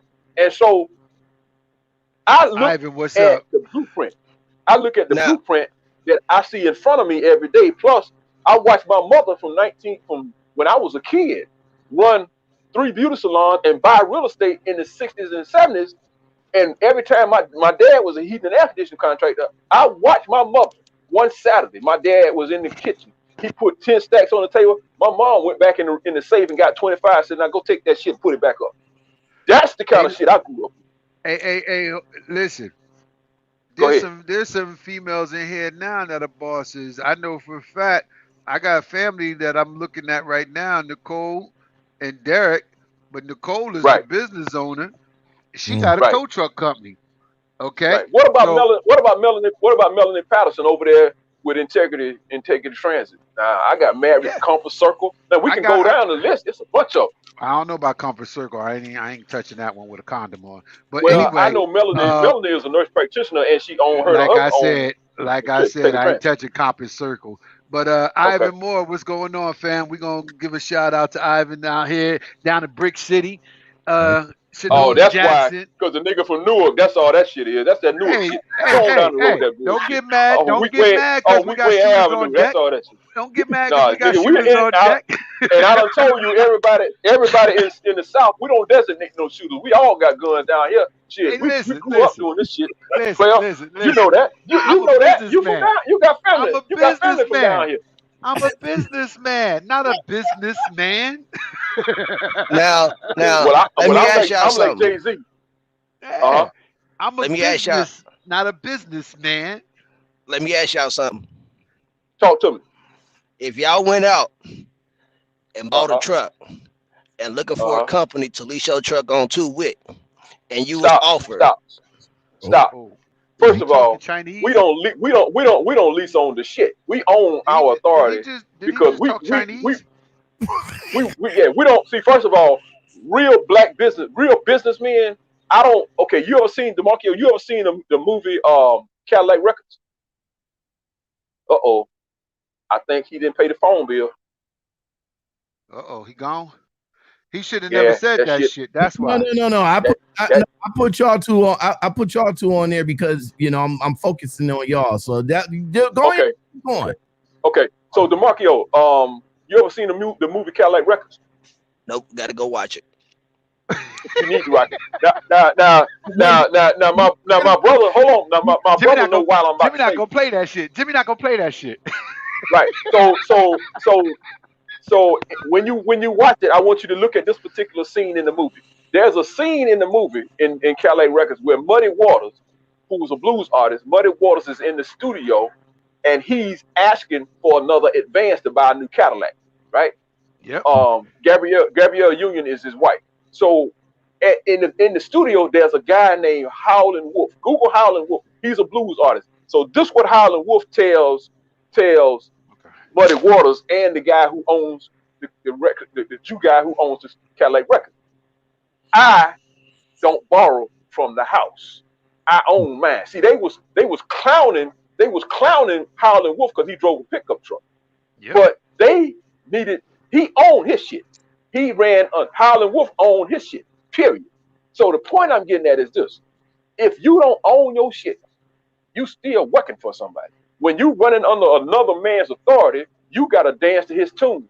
Me and my brother, I don't dance to nobody's tune. When I say I create my vacation, shit, you can look at my damn hat. That motherfucker say earn your leisure. Nigga, I earn my leisure. I just took a vacation 2 weeks ago in Atlanta. and stayed at the goddamn Intercontinental in Buckhead and went out and spent Came back with a brand new $192,000. car. When I walked in the showroom and spent $192,000, I tell you what, DeMarkio, you want to know who the fuck this is you talking to? Go to my goddamn page, player. Matter of fact, I just posted this shit today. Go look at what I ride in. And I'm not saying that it being braggadocious. You gonna keep doing what that I'm shit. telling you. Hey, Fitz, I'm telling you. knock it off. Knock it nah, off. You gonna nigga. keep doing that shit. You gonna keep doing that shit. I'm gonna pull this Bentley out. I'm gonna pull this Bentley out the garage, and I'm gonna pull up the next to you. God damn it! Pull it out then. Pull it out then. I don't want these motherfuckers to think that this is what trucking is about. It ain't about what we do on our private lives. We gotta teach them what to do in their trucking lives. Listen. The only way to get to what we do in our private life is to teach these guys what we do. See, the fact is, when y'all look at my brother's page, that shit say DSX Trucking. It don't say DSX Trucking and Snyder. It don't say DSX Trucking leased to Conway. That dude that's on the phone, he ain't told y'all he third generation. He ain't told y'all his daddy was one of the first black men to own a trucking company with 25 trucks and a yard and a warehouse in the 70s. He ain't gonna tell y'all that, but I'm gonna tell you because I'm proud of him. I'm gonna tell you, he ain't gonna tell you that his son is a very successful trucker himself. All his kids are successful in the trucking business.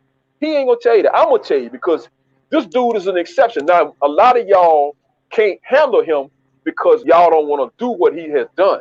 If y'all put 38 years in the trucking business and seen what my brother has seen or seen what I have seen, y'all will be cut like this too. Y'all will be straight up to the core. But I put a little bit of panache in the shit. He ain't gonna put nothing on it. He gonna call it pan ass and tell you get the fuck on too. So I'm gonna shut the fuck up at this point. Man, Listen, my college degree don't come with literature and speaking. You know, my shit came with wrenches and knuckle busting. Yeah, I tell everybody, people don't know I went to college and I got a degree and I got this and I got that. I don't need them to know that. They need to know that, goddamn it, I get up and go to work every day with the workers. Okay, I want to be off there because you're not coming back to me telling me this happened, that happened, this happened, and I don't know what the fuck what you're talking about. Right. As an owner, you need to know what your drivers are going through. You need to know. See, a lot of these newfound down owners, they don't have idea whatsoever what the drivers are talking about. So they push you off to your dispatch. They push you off to your what they call freight managers or fleet managers. Right, fleet managers. Them fucking people. But as an hold owner, on for a second, Drill. DeMarkio, let me ask you a question. Then I'm gonna go back and let my brother finish talking. When's the last time the owner called you for a check call, just to see how you were doing? Why are you doing your post when you shut down for the night? Earlier today. Okay. When you park the truck, okay, you run live load or you run drop hook? I do power only, mail runs, containers, Amazon. Okay. So when you run, if you running late, right? If you get, you pick up and you running and you park at a truck stop, do you park at Pilot, Love's, or TA and Petro? Right now, just park at what we fuel at, Pilot, Flying J. Okay, so let me show you something. So when you look for a parking spot, and let's say you got loaded late and it's after 9 o'clock at night, how long does it take you to find a parking spot? Could be about, depending on where you at, but right. Okay. I mean, so let me tell you who you talking to. So I don't do none. I don't do none of that bullshit. You talking to Bouger? You talking to Mr. Yeah, Bouger? I gotta get paid parking. I don't do none of that shit. Fuck all that shit you talking. There's a method behind my madness. So DeMarkio, let me give you some game, bro. When you spend 30 minutes looking for a fucking parking spot, and you might have to park between a $230,000 W9 and a $192,000 P, just go ahead and spend the $15 and buy reserve parking. It's a tax write-off, bro. And park your truck and have peace of mind. See, you need to amortize. In other words, for those who don't know what amortize means, spread the shit out. Amortize your expenditures and lessen your stress level. See, when I talk to guys about owning a business, and I ask simple shit. Okay, when did you replace your Delta? Where do you park at night? See, that'll tell me how you plan your run. That'll tell me if you one of them motherfuckers that run out there don't. Now I'm not talking about company driver. I'm talking about you trying to be an owner. Then if you trying to be an owner, then you out here with me and Drill, so you compete with us. So I expect for you to run like I run. So when I run live load. Just to let you know, I own my truck and trailer. I run live load. So if I get loaded after 5, when I'm sitting getting loaded or unloaded, I look on TA and Petro and see where the closest one is, if they're in the area, or if the pilot has reserved parking. I only park my truck in reserved parking, period, unless I get a situation in the daytime. But other than that, I spend the money, because the time that you waste trying to park the truck and the liability that you could incur from hitting somebody's truck or somebody ripping your bumper off, you lessen that significantly or tremendously by parking in reserved parking. There's a method to my madness. Plus, you go to sleep at night, you ain't got to worry about it. Now, my brother, he'll park on an off ramp and all that shit, whatever. Well, I'm not mad at him. I'm not mad at nobody. You know, he also let me cook his motherfucking food and plan. I don't do that shit. Okay, I park my truck at the Petro and the TA. I go sit my black ass in the restaurant. I do what I do, but I write that shit off because I run it under my corporation. So hey, listen, I write all my shit off too. I write all my shit off too. Check it out. Some nigga shit too, though. Check it out. What's going on, Winfrey? Welcome to the show tonight, man. I appreciate everybody that's coming up in here. We got Drill Sergeant. We got the one and only Cigar Boss. We got myself and my man DeMarkio Bryant in the building. Sound like the 4 Musketeers to me. Yes, sir. Wise Al came back and he says, "Hey, so if I want to take the truck out for a week and bring it back home for a week, and what's that? Train, imagine the possibilities, and that's just with one truck, part-time, full-time. I'm not sure. I think he probably. What the fuck is he trying to find out? How much money you gonna make? If I want to take the truck out for a week and bring he probably, the truck back he home. He probably might be somebody in the train. Imagine the possibilities. No, listen. Listen, he probably might be talking to somebody in the chat because they all talking. He got to be. Yeah, they got something else going on in the chat. Yeah, they're doing some other shit. Yeah, they all talking. Okay, so let me just cut to the chase. So for all y'all new people that new in the business and don't understand this shit right here, y'all need to come to my trucking academy, the Cigar Boss Trucking Academy. I take truckers and turn them into business owners. There's a difference between a truck. Some people need to work for somebody.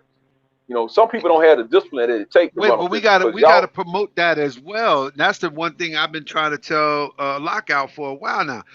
Y'all keep promoting owner operators. Everybody can't be a damn chief. Somebody got to be Indians. Somebody need to get it. Right. Go ahead, bro. Everybody can't be the captain, the lieutenant, the general. You know, that's why you got 5-star generals all the way down to a 1-star. Then you got your lieutenant colonels. But you got your ground unit is bigger than all of them. Exactly. And if you ain't got a ground unit and y'all keep promoting owner operator, oh, self-funded, black business, owner operator, black business. Oh, what is the other fucking words you people use? Generational wealth. First of all, your last name ain't shit, so you ain't got no generational wealth. Stop lying. All right, let's stop that right now. Okay? You don't even know how to begin generational wealth. Let me chime in on that, bro. Let me finish. I gotta finish my irate moment. Give me my goddamn moment. All right. You finna go left. I'm not going left. I'm just gonna let these people know that, god damn it, everybody not cut out to be the dicker. Some of y'all gotta get fucked. Plain English. Everybody not long, dong, strong, King Kong. Some of y'all just gotta lay there and take that shit because that's who you are built to be. Stop thinking that you could jump out and be a trucking owner operator. There's other businesses out there. You can learn to be a master sheetrocker, a plumber, a fucking carpenter, a welder. You know, there's other places that you can invest your style in that you might be better at. Trucking is not the be all to be all. Stop thinking and listening to these motherfuckers talk about trucking is the be all, is Jesus. Jesus was a ship and he ain't coming back for you motherfuckers. Okay, stop. He was a covenant with 12 helpers. Okay, he ain't coming back. The Messiah, when he come, he got something to do. But Jesus ain't coming back. That boat done docked and gone and it's over. There's other things for you to do. Everybody's not cut out to be an owner operator. So if you lease onto a company, you can lease onto a company. Just know who you leasing onto and what you're doing. Know the ins and outs. Don't just sell your soul to the first company that sounds good. All right? Y'all got to realize, being an owner operator, you got to buy your own insurance, health insurance, Medicaid and iDental and all that shit. When you work for a company, they give you all that shit because you're doing a job and you paying into this extra stuff. So there's nothing wrong with you being a company driver, a leasing driver. Everybody's not built to be an owner operator. Sweet. Stop the Now bullshit. now that he done said that, go ahead. Hold on, I'm sorry, hold on. Sweetest Georgia Peach says somebody got to be a supervisor, not just owners. I agree. Being new in the industry, I want to get my experience up first. Okay, can I finish? Can I chime in on that? Go ahead. All right. My brother was absolutely correct. Some of y'all don't have the discipline that it takes, and the nuts or the breast fortitude. Okay, just testicular fortitude or the breasticular fortitude, so that I'm gender neutral. What you need to have, first of all, is at least 2 years experience, so you figure out whether or not the trucking business is for you.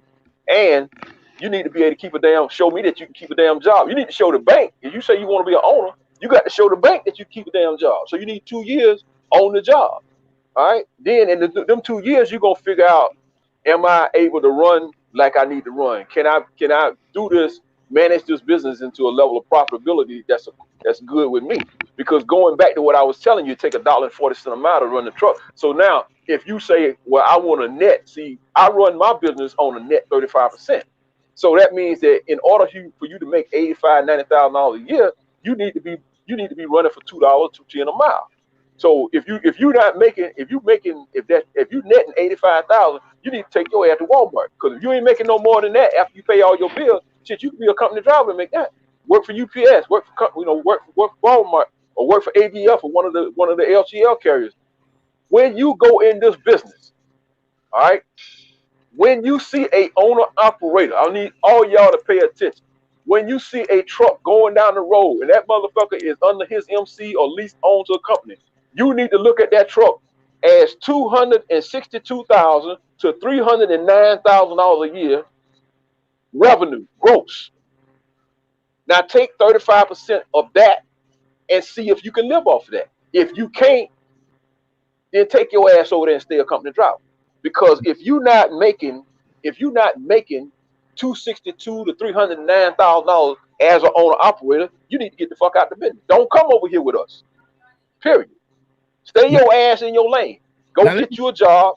Go ahead. Yeah, Go but ahead. but the thing about it is, you got people that's promoting this owner operator shit, and that's all they keep promoting. Wait. Let me answer this question. Now I'm asking this Go ahead. from a company driver point of view. And the new drivers that's coming in, that's asking what is better, like for a new driver. Let's say I'm a new driver coming in. What is better to look for? Should I look for CPM, cent per mile? No, stop for a second. Stop for a second. It don't fucking matter. What you need to look for is $65,000 a year or better. Okay. 60. You need. Okay. When you come in this business, now see, I'm gonna go once you got. Well, hold on. Let me finish. Goddammit. When you come in and you get 6 months experience, right?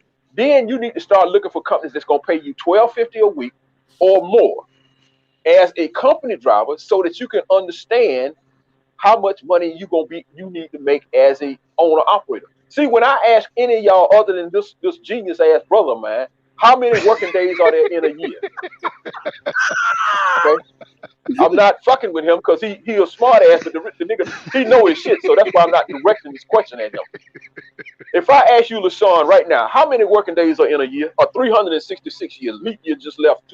2020 just left. So how many working days were in 2020? We talking about working days like See, Monday. you confusing them. You gonna take that long? Okay, let me give you the simple math. Okay, There's the simple math is this. You always base your business on what white folks do. White folks quit working at 2:00 on Friday. Hold God on. damn it, y'all gonna let me finish? Wait, hold on. I'm about to Okay. my ears on right now, bro, because you about to talk to me when you say white people, we stand at attention. Let's go. Okay, so base your business right now.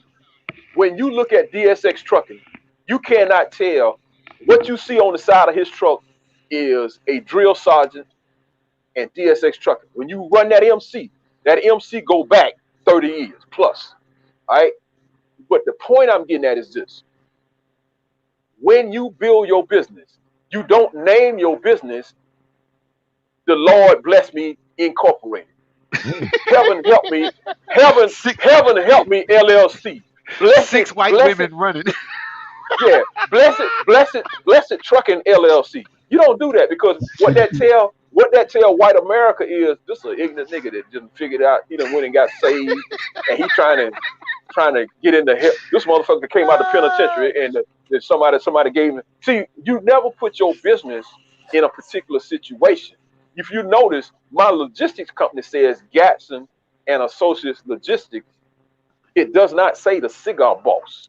My trucking company does not say the Cigar Boss. My academy is the Cigar Boss Academy because that's what y'all know me by on Instagram. So it's easy for me to tag the young people and say, hey, look, if I'm talking to a cat between 19 and 30, he can come. That's why I put Drake on there first. He can come fuck with me because hey man, I like the way the Cigar Boss moves. Now, if it's a situation where, okay, baby, okay, if there's a situation where I, as the Cigar Boss, don't have the capacity, then I'm gonna refer you to my brother. That's black business supporting black business because I know that there's a levels to this shit out here, and whatever expertise I don't have, I know he does. That's the other thing. We have to be able to hand the baton off. See, the other thing about black business is that when niggas get a chance to be in charge, they don't want to let other niggas know they don't know what they know.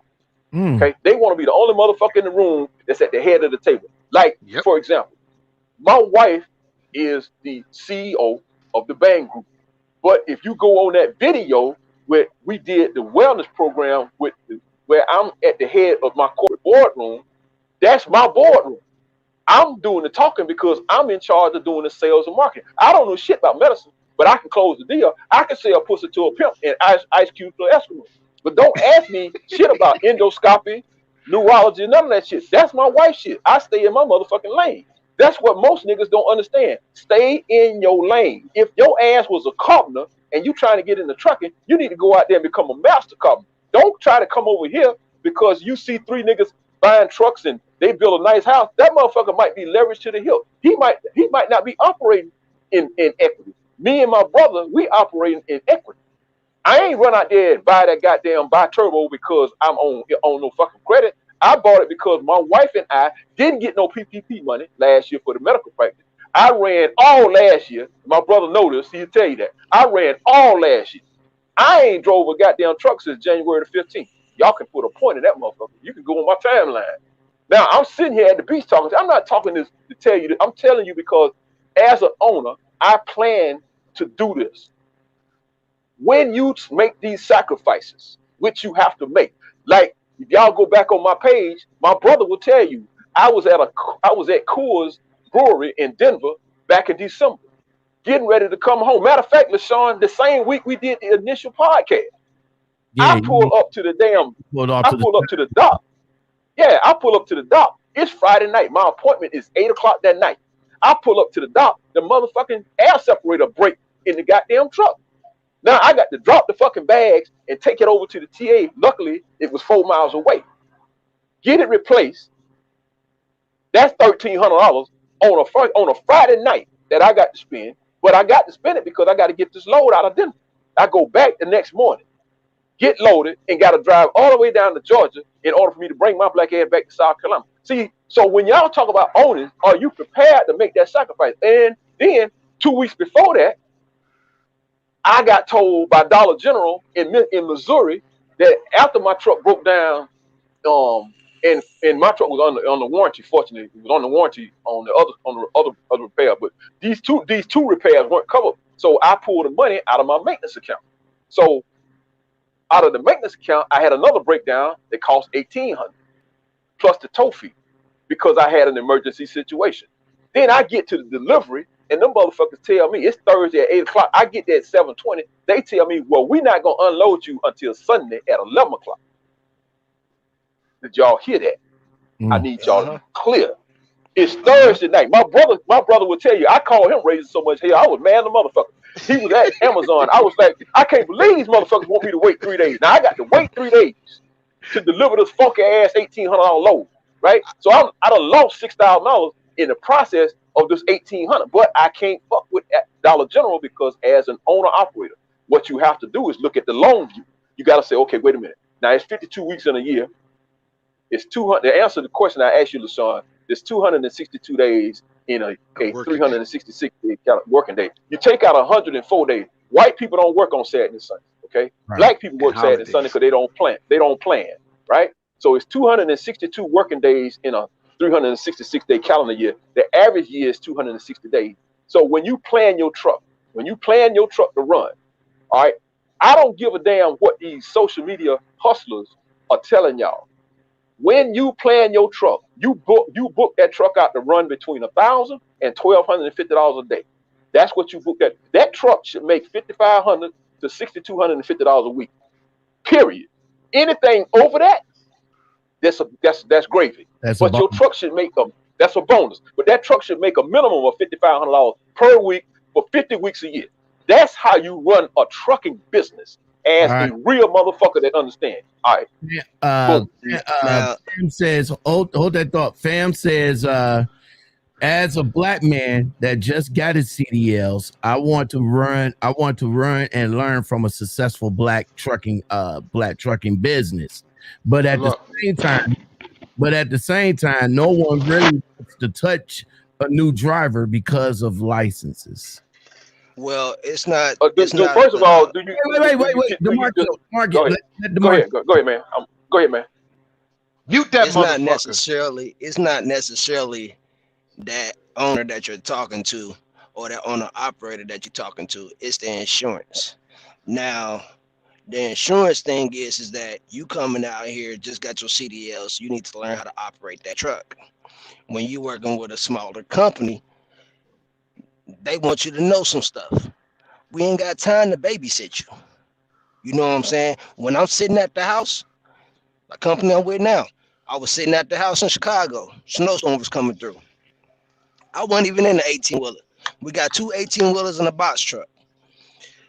Based on what we gotta haul is what I drive. The box truck down right now. But we had a snowstorm coming through. I'm up under a box load. I get in the truck and I go ahead and go to Ohio. The owner called me, said, DeMarkio, where you at? I'm in Ohio. When your load deliver? Tomorrow night. How far are you away? 2 hours. So you left the house, what, Sunday morning for Monday night delivery, 6 hours away? Yup. Ain't nobody got time to sit up here and call and tell you when you gonna move, be worried about you. You know what I'm saying? So to be with a smaller company, you gotta have at minimum the insurance is asking for 2 years. Yes, sir. But the problem we getting out here is people with 2 years experience that come out here and get that 2 years experience and come to a smaller company still don't have that mindset of you been in 2 years, because the owner operator gonna ask you, what can you tell me about this truck in the 2 years that you've been driving? That's what's up. If that truck go, if you got a coolant leak, where's that coolant leak leaking from? If you got an air leak, where's that air leak coming from? If you can't sit up here and tell them where that coolant leak is coming from, where the air leak is coming from, stay where you at. Because now the thing is that the owner operator is, they got to pay somebody to come out there to figure out where the air leak coming from, where that coolant leak coming from, then go back to get the part, then come back to you. And if I can't see it on the video and talk you through it, I definitely don't need you. I know an owner That's up operator to that wouldn't. y'all, see, LaShawn, not to cut either one of y'all. See, LaShawn, see, I say stuff and see how God confirmed that. Didn't I say there needs to be a minimum of 2 years experience? What did DeMarkio just get through saying? You need, how many years you said, DeMarkio? How many? 2 years.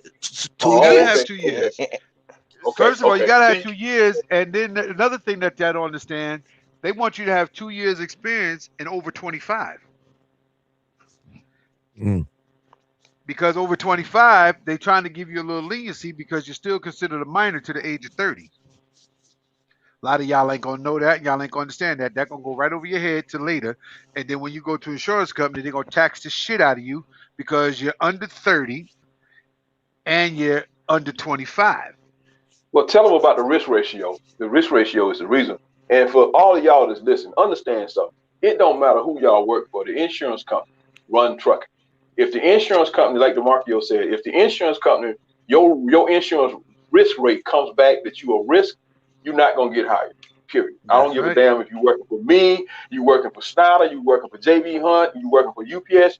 The insurance companies determine your ability to be a driver. So you have to look at your CDL as $1 million opportunity. And I'm gonna tell y'all another thing. For those of you who got kids that's driving and shit, whatever y'all do in y'all POV affects your CDL. So if you get your ass out there and get a speed ticket, you fucked up. You gonna fuck. And if your child get one and he on your insurance, you just fucked up your CDL. So you need to, all y'all in this listening, y'all need to have a sit down conversation with everybody in your house.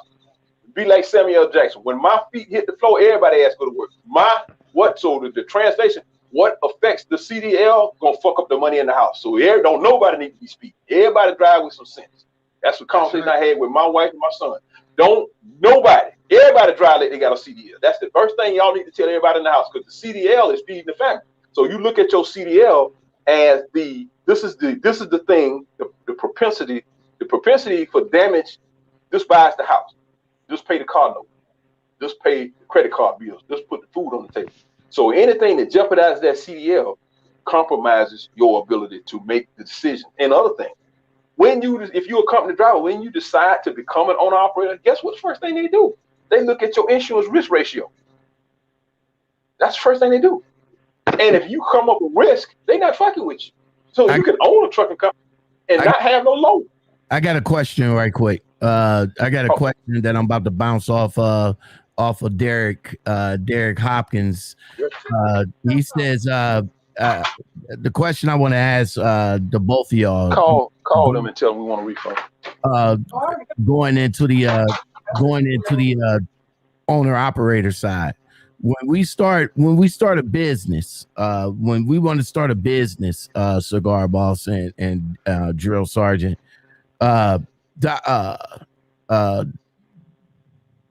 Derek Hopkins says that we should not have a Gmail or a Yahoo address as a business email. What do you suggest? What do you suggest us put together as far as you spend money? Okay. Derek is absolutely right about that. Absolutely correct. Yes. Derek is the flatbed king, so don't let him fool you. That's the flatbed king. But okay, so go ahead. Go ahead, Phil. I'm gonna let you answer. You don't use a Gmail or a Yahoo email account as a business, because what happens is people think that you're not a real business. They want you to have. So can I chime in? Let me chime in. Go, motherfucker. How about you just answer the question? Thank you. So let's just cut to the chase. What Gmail and Yahoo say is niggas, okay? Because everybody else had .com. Y'all go to my email. It says Fitzgerald Gatson at the CigarBossAcademy.com. It don't say at no motherfucking Gmail, because what that tells white folks in America is that you ain't prepared. Period. All right. Now, hold on. Drill Sergeant, go. Now, I have DSXTrucking at gmail.com. I also have DSXTrucking.com. Okay. I also have my own personal email under my WW webpage, as well as I have my own personal Gmail. Guess what I get more information on? My Gmail account. They know I have the .com, but I get it all on my Gmail. So it's how you run your business and how you put your information through the system. When you're dealing with so many people, I deal with 16 companies on a daily basis that I get phone calls and emails from every day, all day. Okay. To have the .com, I don't have somebody checking my emails for me every day. I don't have that. I don't have the fucking time to go back and forth from Gmail, Yahoo to .com emails. If I wouldn't have went outside, I just have. So I deal with just the Gmail part because I can read it as it comes up. My .com, I got to actually go into my .com account and then pull it up and go through all the backdoor shit. So once you establish yourself in the industry and you establish yourself with your customers and clients, you can give them whatever fucking email you want because they're going to respond to you because they need your service. That's what's important. What you put out there is what's important. Now, to get started, as Derek was saying, no, not to get started. To get started, business credit and all that stuff, they looking to see if you have a business phone number listed under your DSX trucking. They want to know if you have a business address, not a resident address. So you gotta finagle the bagel and know where you're going with this stuff. So a lot of people have what they call virtual emails and phone numbers and all these things, and it works. You get yourself a www dot whatever account and get yourself a dot email, and these people will start looking at you a little bit more different. But once you're set up and you got your business established and you got a great rapport with your customers, you could tell the motherfuckers, I ain't got an email. Them motherfuckers will call your phone. I get more personal phone calls than I do emails. And that's the way I run business because I don't have time. No, I'm not defending them. I'm just telling them both sides of the story. Once you establish yourself, I don't deal with emails. And all my brokers, my shippers, they know I don't deal with emails. I'm a phone man. Call me on my phone. How many years you been in business again? 38. Thank you. So for the new people, it works just as well once you establish that rapport. You don't need social media. First of all, social media can hurt you in business. I ran clean out of gas. You can run social media, and these people get to looking at your social media, see all the buffoonery and shit on your social media, and they'll hold that against you. Like that got something to do with your driving ability. And that's what I try to tell people too. Remember, you building a brand. When you put your brand out there, they look for every way under the sun to fuck you. But if your brand and your word is good, everything else is good. My word means more than anything. I close deals by my word and then my performance. If I tell you, God damn it, we do guaranteed overnight deliveries between Jersey and Charlotte, you best believe that's my word.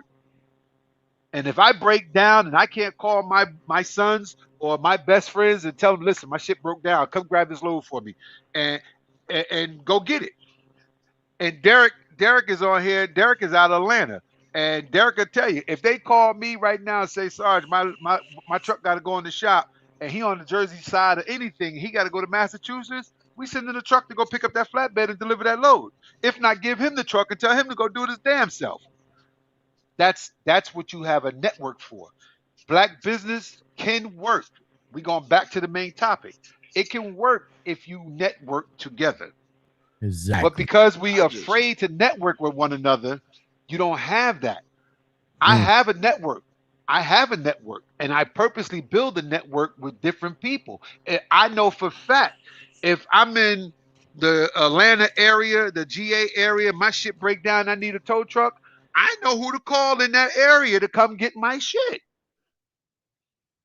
And there's a black female owned towing trucking.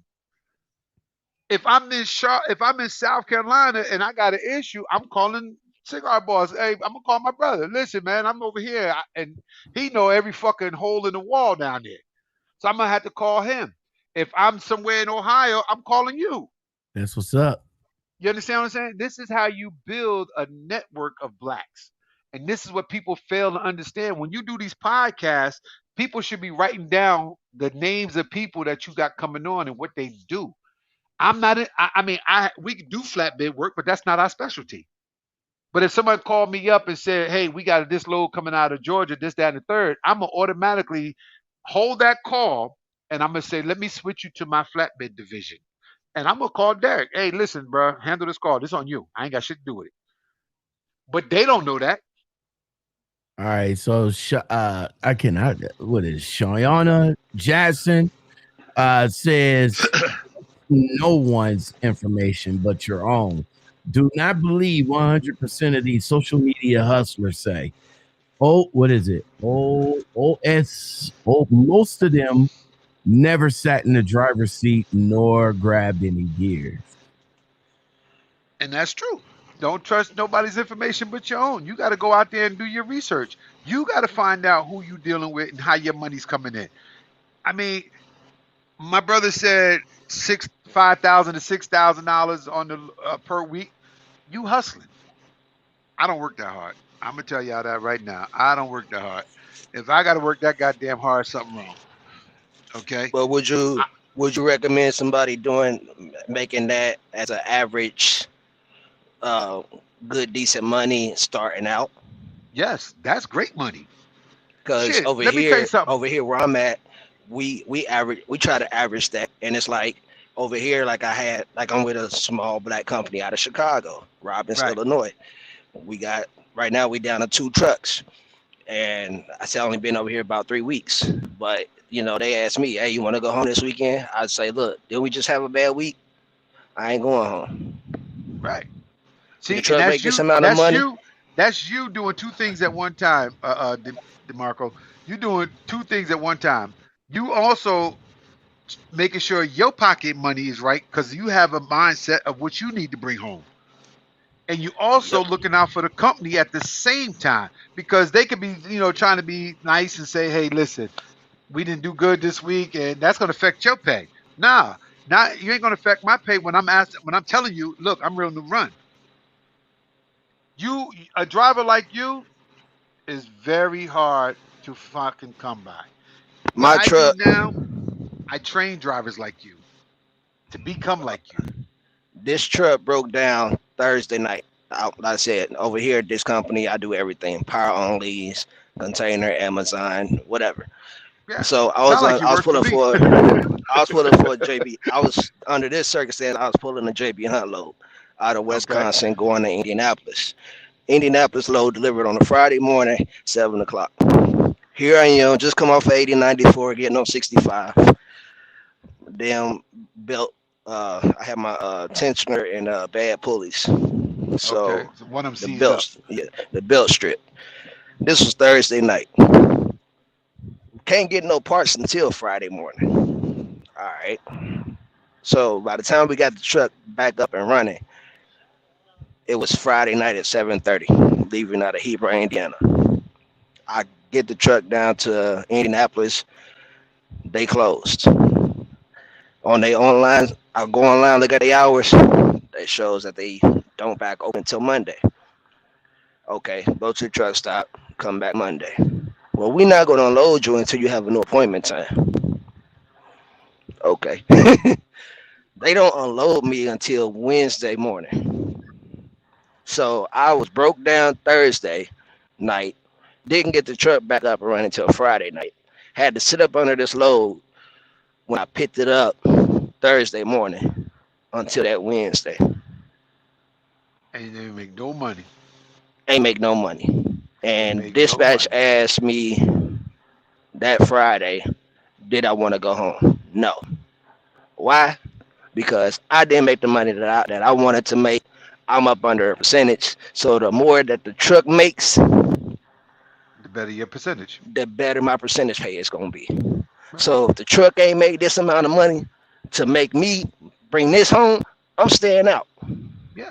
And see, these are understandable things. A lot of drivers don't understand the truck is the main pay. And if you're getting percentage, okay, and you know you need to take home $1,300 to $1,500 a week out of that percentage, you know you got to hustle. You got to hustle. You got to get your grind on. Ain't no going home. If you got to worry about what's going on at your house, you need a new house. And that's the honest truth. If you can't trust what you got going on at home to be home and they hold down home, male or female, you need a new home. Because without work, you can't take care of home. Now, You everybody not in the same boat as me, but I'm 29, been in the game since 21 with no kids, oh, you got it made. in and out of relationships. So I ain't married to you. I ain't obligated to you. We ain't got nothing together. So I tell people all the time, this is why I can't hold a relationship. You gone too long. Well, get a Yeah, 9 to 5. women don't like that shit, but that's how you got to find the right one. You got to make sure you find the right one. See, Lockout Man, he promoting all the women to drive. He want them to be hard knuckles and ashy feet. Ain't no he don't want nobody to go to nursing school or become paramedics and teachers. He don't want the feminine women of the world. He want them bull daggers that want to go out there and spend $40 just like we do. He promote, hey, drive a truck, lady. Oh, she the best trucker in the world. Oh yeah, she the shit. She go out there and tarp a load. Yeah, get out there. She carrying fucking 110-pound tarps over her shoulder. Yeah, she the shit. Bring her on my show. This man. And then when she get home, she can't even fucking scramble eggs and open her fucking legs because her fucking thighs are too big and it smell like sweaty balls. She don't know what pink panties look like.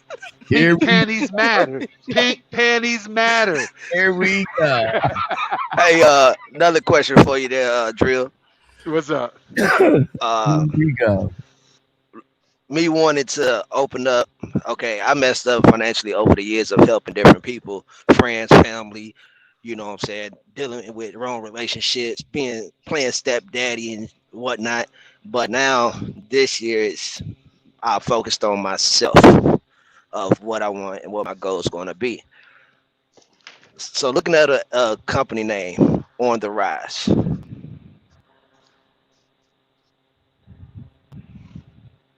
Looking at a company name on the rise. No, it's not a company out there. That's the name I want to think about making my company on the that's rise. the name you want. I'm like, on the rise. I ain't never heard of that shit.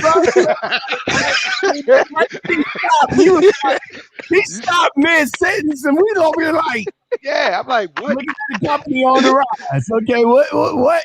So Where we going with this? so this the name that you thinking about doing when you Right. Listen, when you let me pull tell you. trigger? I'm gonna answer that question. Make your company name. You want your company name to be so efficient that when people say it, it's memorable. And why? All right. When people, my company name is Drill Sergeant Express, but I do business as DSX Trucking. Now, DSX is the conversation piece. The logo speaks for itself. As you can see, my picture here on here. That's my logo. That's an actual picture of me at 22 years old. Okay. So it only helps me when it comes down to conversations in business because a lot of people come out and they'll see the truck. They be like, you was a drill sergeant? Boom, got their attention. A lot of business places, you have veterans. I'm a veteran business owner, and it holds conversation. So now, what that does for me, they're going to remember this. And a lot of people like to work with each other. A veteran like to work with a veteran. Blacks like to work with blacks. Whites like to work with whites. Russians like to work with Russians. You know how that's how fraternities like to work with fraternities. Doctors want to work. This is just the professional side of what we do. Right. So if you're going to Now, name your business on the sunrise or on the rise, okay, now go and look up all the names that has that same meaning and see where it's going to separate you. Will that be a memorable name, or is there another company called Sunrise Express and they get confused with On the Rise? You understand what I'm saying? You don't want nobody to be confused about who you are. right. Make your name stand out when you walk in your place and the driver walk in the place. they representing your brand. When you see DSX trucking, you're gonna see green, white, and black. You're gonna see our uniforms, which we don't call them uniforms because it's regular working clothes with our signal on it. But you know who it is. You know our trucks when you see it because of the logo. That's your brand. That's your brand. Make sure your brand is a reflection of really who you are. Make sure your character represents that name. So when people call you and they say on the rise, hi, this is hauling garbage. We have a load coming out of Illinois going down into West fuck Texas because them assholes can't drive on snow. How can you help us? Can you send us a rate? Can you send us your capacity?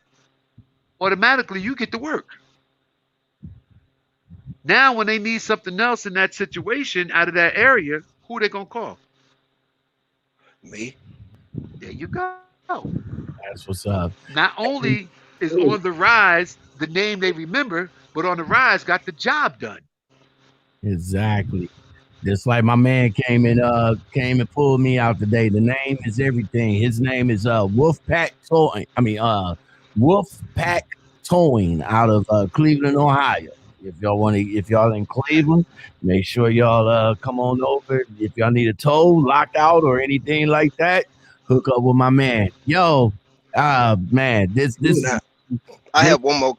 Oh, go ahead. Go ahead. Yo, I have one more question. No, go ahead. hey, For somebody That motherfucker got he got on a mask inside the house, and it's just him and his watch. He goes, "Oh, this is for promotion, man. I'm gonna punch him in his fucking forehead."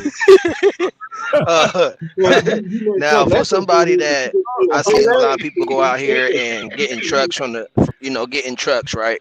And let's say they having a problem with or looking for a company to put their truck on to run up under somebody else's authority. If you was offered 88%, 12% dispatch fee, would you take it? No, hell no. Dispatchers need to make between 4 and 7%. Okay, if they doing everything for you, if they doing all your back office, Can't hear you. Take that mask off. We can't hear you. All right, goddammit. First of all, the mask was on to go along with what you were saying, drill sergeant. So if Can y'all hear me? Promotion, I got you. We got you. Yeah. No, ain't no damn that what you got. I want the people to see it. You look at this mask, you see it says, and I quote, the Cigar Boss Academy. I heard you. Hold on, right quick. I think he probably might have an issue with his audio. Hey, check DeMarkio. DeMarkio, check 1 2. Can you hear? Yeah. Oh, okay. All right. Go ahead, Cigar Boss. Okay. All right. So first of all, to go back to what my brother was saying, y'all see that right there? That says the Cigar Boss Academy. I can't hear Cigar Boss. Also, you can't hear me. You can't hear him? I got the mic on. You can't. No, hear you me. talking? He just having an issue on his end. You know what? Hey, DeMarkio, did you get a phone call or something? He probably did. Something kicked out one of he hear everybody but Cigar Boss. Yeah, some must have kicked out his audio right quick. Hold on. Cigar Boss, give me a check 1 2. I'm good. How about you? All right, I'm good. How about you? Did you hear that, DeMarkio? Yeah. Okay, go ahead. Okay, so go ahead, Cigar Boss. All right. Thank you, LaShawn, for allowing me to get back in because I had some issues. I talked too much and the NSA cut me off. He said I talk. He said I talk too much and the internet cut him off. Internet cut him. No, I got put in internet jail. Even the internet know to shut you off. Hey, anyway, so DeMarkio, you see that mask, right? We're doing promotions. Let me take out our mask and show our mask. We all got this goddamn promotion mask. That ain't what I'm talking about. That's not what I'm. Fuck all. I'm not talking about everybody. I'm talking about black business. That's what I'm trying to tell you. Okay, so you gonna shut up and let me talk? Thank you. Nope. So anyway, question. I am gonna answer the damn question. We're gonna go back to this mask. Okay. Fuck First that of all, man. I'm Answer the talking man's laughing. question. no, because it go back to what you was talking about. I'm Is it trying to his give you mic? some compliments. Good. Hold on, Okay. right So at any rate, go Wait, ahead. somebody I'll got wait. an issue. Wait, hold on, Chuck. Hold on, cigar boss. Hold on. All right. Okay. DeMarkio, Yeah, can you hear? I hear you, and I heard somebody else, but I can't hear the guy with the mask. Okay, The guy with the mask. god damn it, man. All right, log out and come back in. No, We got 30 more seconds. We got 30 more minutes. Yeah, back out. No, we don't have 30 more minutes, man. I gotta go and eat. Back out and come back in so your sound kick back in right quick. All right. All right, hold on. All right. Okay. All right, there you go. So in the midst of what we was talking about, Commercial So- break. You can promote your mask. I'm not promoting the mask. I'm not doing no damn mask promotion. You know that shit. So anyway, the point I'm getting at is we have when you running a business that need to be recognized, like he was saying, like DSX Trucking. So the Cigar Boss Academy, you can see it on the mask. Yeah, the mask is a promotional piece. However, the basic purpose is that the Cigar Boss Academy is clean. So when you look for the symbolism is the line of Judah. But I'm not gonna have to explain that because at the end of the day, when we talking, if you're a shipper or if you're a consignee and you say, well, hey man, what's the Cigar Boss Academy? I said, well, it's part of the Gatson and Associates Logistics. I train truckers to become business owners. Right here. Oh yeah, that shit tight, ain't it? Look at that. Man, that's a clean Freightliner you got there, bro. All right, so You damn right. So let me But go back with what DeMarkio was asking. Go ahead. What was the question again? Because my brother interrupted. What was the question? DeMarkio, what was the question? This color Negro just showed he was asking about leasing on. If you had a truck and you was leasing, wanted to take your truck and lease on under somebody else's authority, and you was asking around, you was offered 88% pay with a 12% dispatch fee. I said no. I told you that the average dispatcher should get between 4 and 7%. The only way you pay 12% is that it's inclusive of back of the house, all your administrative functions. That's why you pay the 12%. If not, all you need, if at 12%, that needs to be inclusive of your fee to get the load, your money paid. So unless they got a factoring company involved in that 12%, then you paying 5% too much, in my opinion. Okay. Now my brother may have a different question. Yeah. Now, you're leasing I heard on to the a question. company. He said he asked me if he leased on to a company, would 88% be a good and acceptable rate? And I said no, because think about it. He's at that leasing point, on. They paying his insurance. He's hold talking up, about. Did he ask who some aboard, or did he ask Fitzgerald Gaston? Which one did he ask? He asked the room. He asked the room. The room ain't said shit. I spoke, not the room. All right, now it's time for other people. Now it's time for me to speak. Now, speak on then. It's time for me to speak. So now, are we referring to your insurance being paid, your trip lease, and all that stuff? I said all inclusive. So back of the house. And 12% is very low. Okay, so if you, depending on what you're doing this lease, you have to give and take. Okay, so if you plan on leasing on with somebody and they giving you 88% of your gross, you're doing good because of the simple fact that they handling all your extra stuff until you get grown. Okay. No, that's not what he said. You didn't listen to the damn question. That is what he said. He said no. Ask the man what he said, guys. Ask him what he wants. He said if they charge 12% dispatch fee, he didn't say shit else about the rest of the stuff. At that point, dispatch need to make 4 to 7%. If it's all inclusive, then anything under 78% is good money. All inclusive, all in. Push all the shit to the middle of the table. Now, put a point in that shit right there. Fuck you think you talking to? You forgot who the hell this is. It's what I do. You missed what he was talking about. Hey, DeMarco, did I answer your question for you? Because the company that I'm with, I'm looking at getting a truck and putting it on with them, and they said 12% dispatch fee. Thank you. What you just say again? Dispatch fee. You ain't said shit about doing nothing else. Dispatch. He ain't say back of the house. He ain't say shit about none of the other administrative costs. Who y'all think y'all talking to? I ain't no damn boss. I ain't no fake boss. Fuck y'all think y'all dealing with?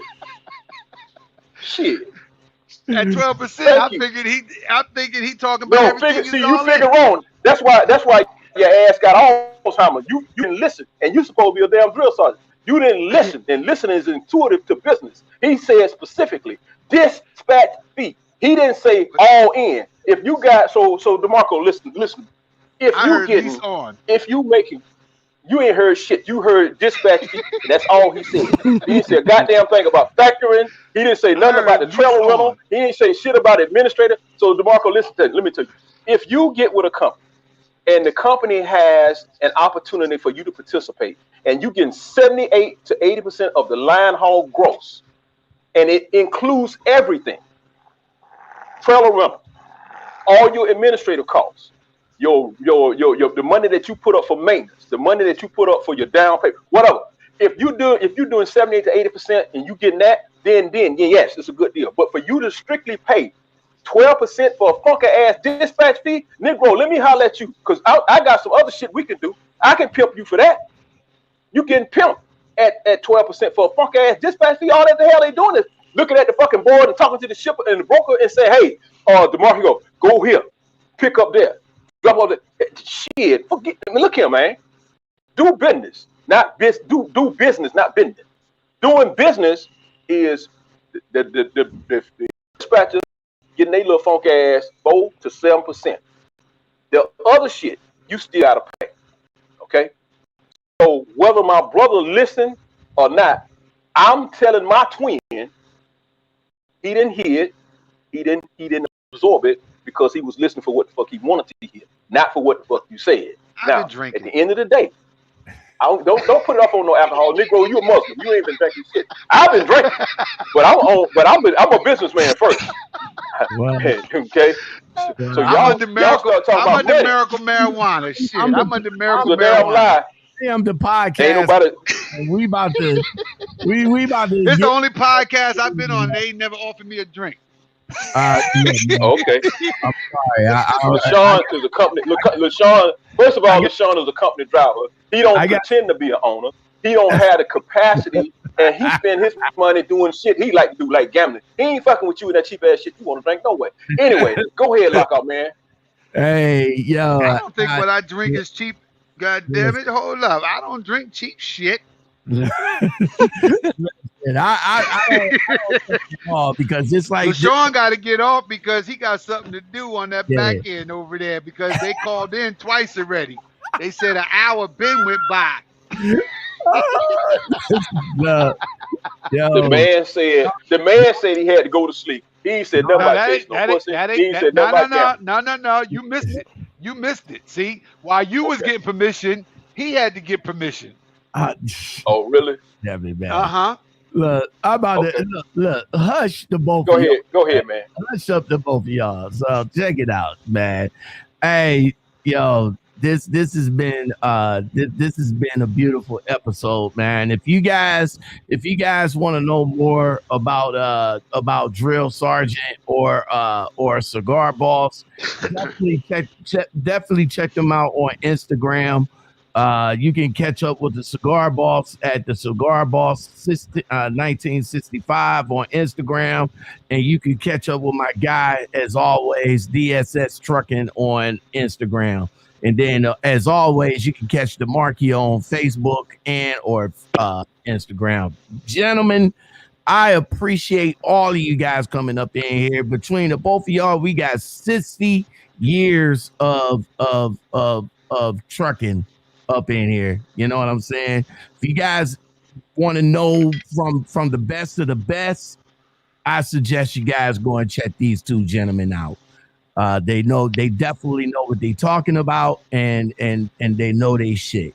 And I am very, very honored to have them, in my circle. So every time I need to reach out to them and come on and chop it up with you guys, they more than happy to come on here and speak game.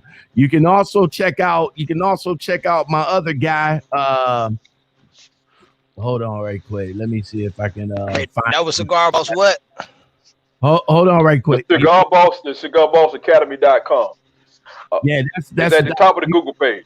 No, he's talking about your Instagram. Your Instagram. Oh, it's the Cigar Boss _1965. You can find everything you need right there. What I don't have, you can go over there to that other hard-headed dude that's you know that one.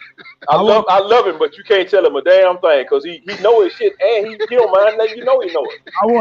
I wanna definitely shout out my guy right here, Trucking Hustle. This is another. Now, for people, you know, I know that a lot of people that's going around YouTube and going around the social media that's saying that there's no trucking information out there. I'm here to prove them wrong. My guy right here, Trucking Hustle. Ramel Watley. Ramel Watley is his name. Ramel Watley. He has talked with the best of the best in the business. Episode 4. The best one on there. Episode number 37 got 2 hours. How long you talk? Episode 4 got 2.5 hours. We had to cut my shit down. We got 2.5 too off the muscle. You can't talk about COVID and don't go to episode number 37. It was no such thing as COVID when we started. I know, but when they needed expertise on COVID, go to episode 37. You're gonna find out what it really is, Blair. When you want to find out about trucking and snorting cocaine and chasing white women, go to episode 4.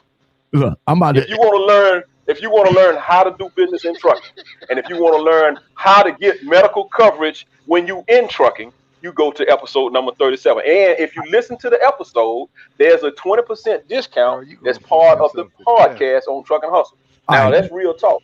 Hush up to both of y'all so I can promote this. I just sent both y'all messages on Instagram.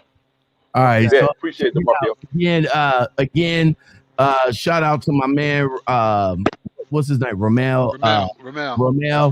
Shout out to my man Ramel, Trucking Hustle on TV. Trucking Hustle TV on YouTube. He's also Trucking Hustle on Instagram, and you can also catch him on Facebook. So there's definitely a lot of good trucking channels out here that's giving up the real trucking information. All right. Again, thank you to these gentlemen right here. Drill Sergeant, this my guy forever. He always balls to the wall.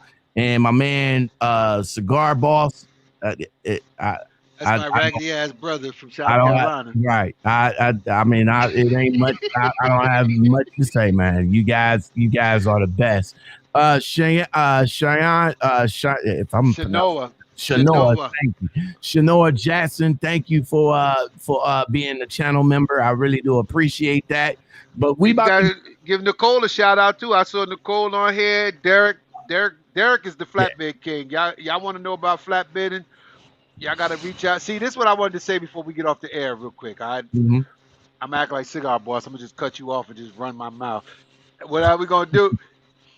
People, listen to me. Look and see who's talking in the comments. Look who's asking certain questions, who's answering certain questions. We all network in the same area, okay? We network.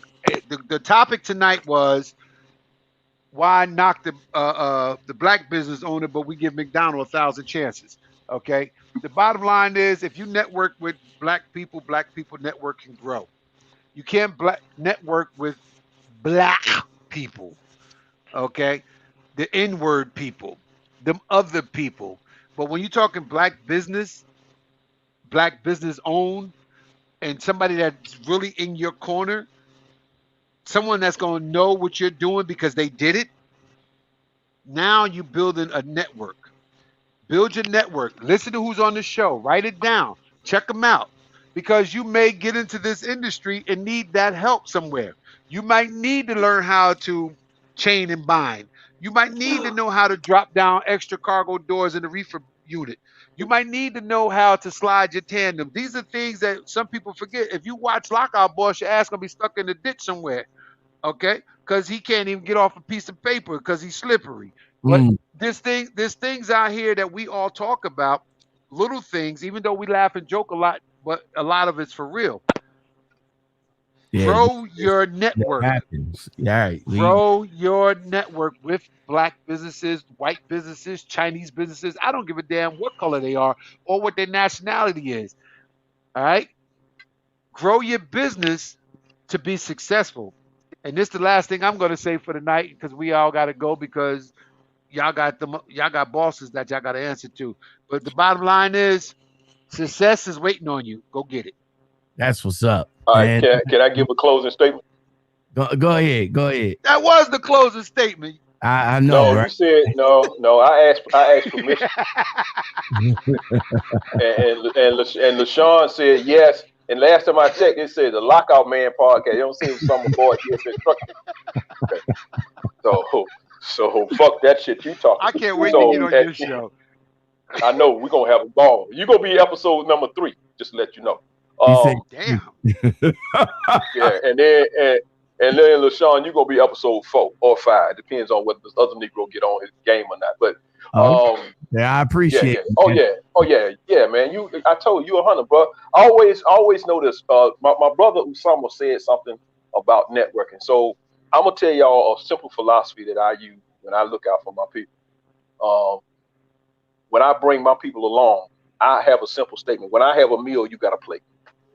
And that's the philosophy that you have to identify with. You when you're dealing with black businesses, you have to give them the allowance of the fact that they started behind the 8 ball, like a lot of us have, and they have to learn the ingress and egress, how to enter and exit certain things. If nobody has taught you, there's a difference between being ignorant and stupid.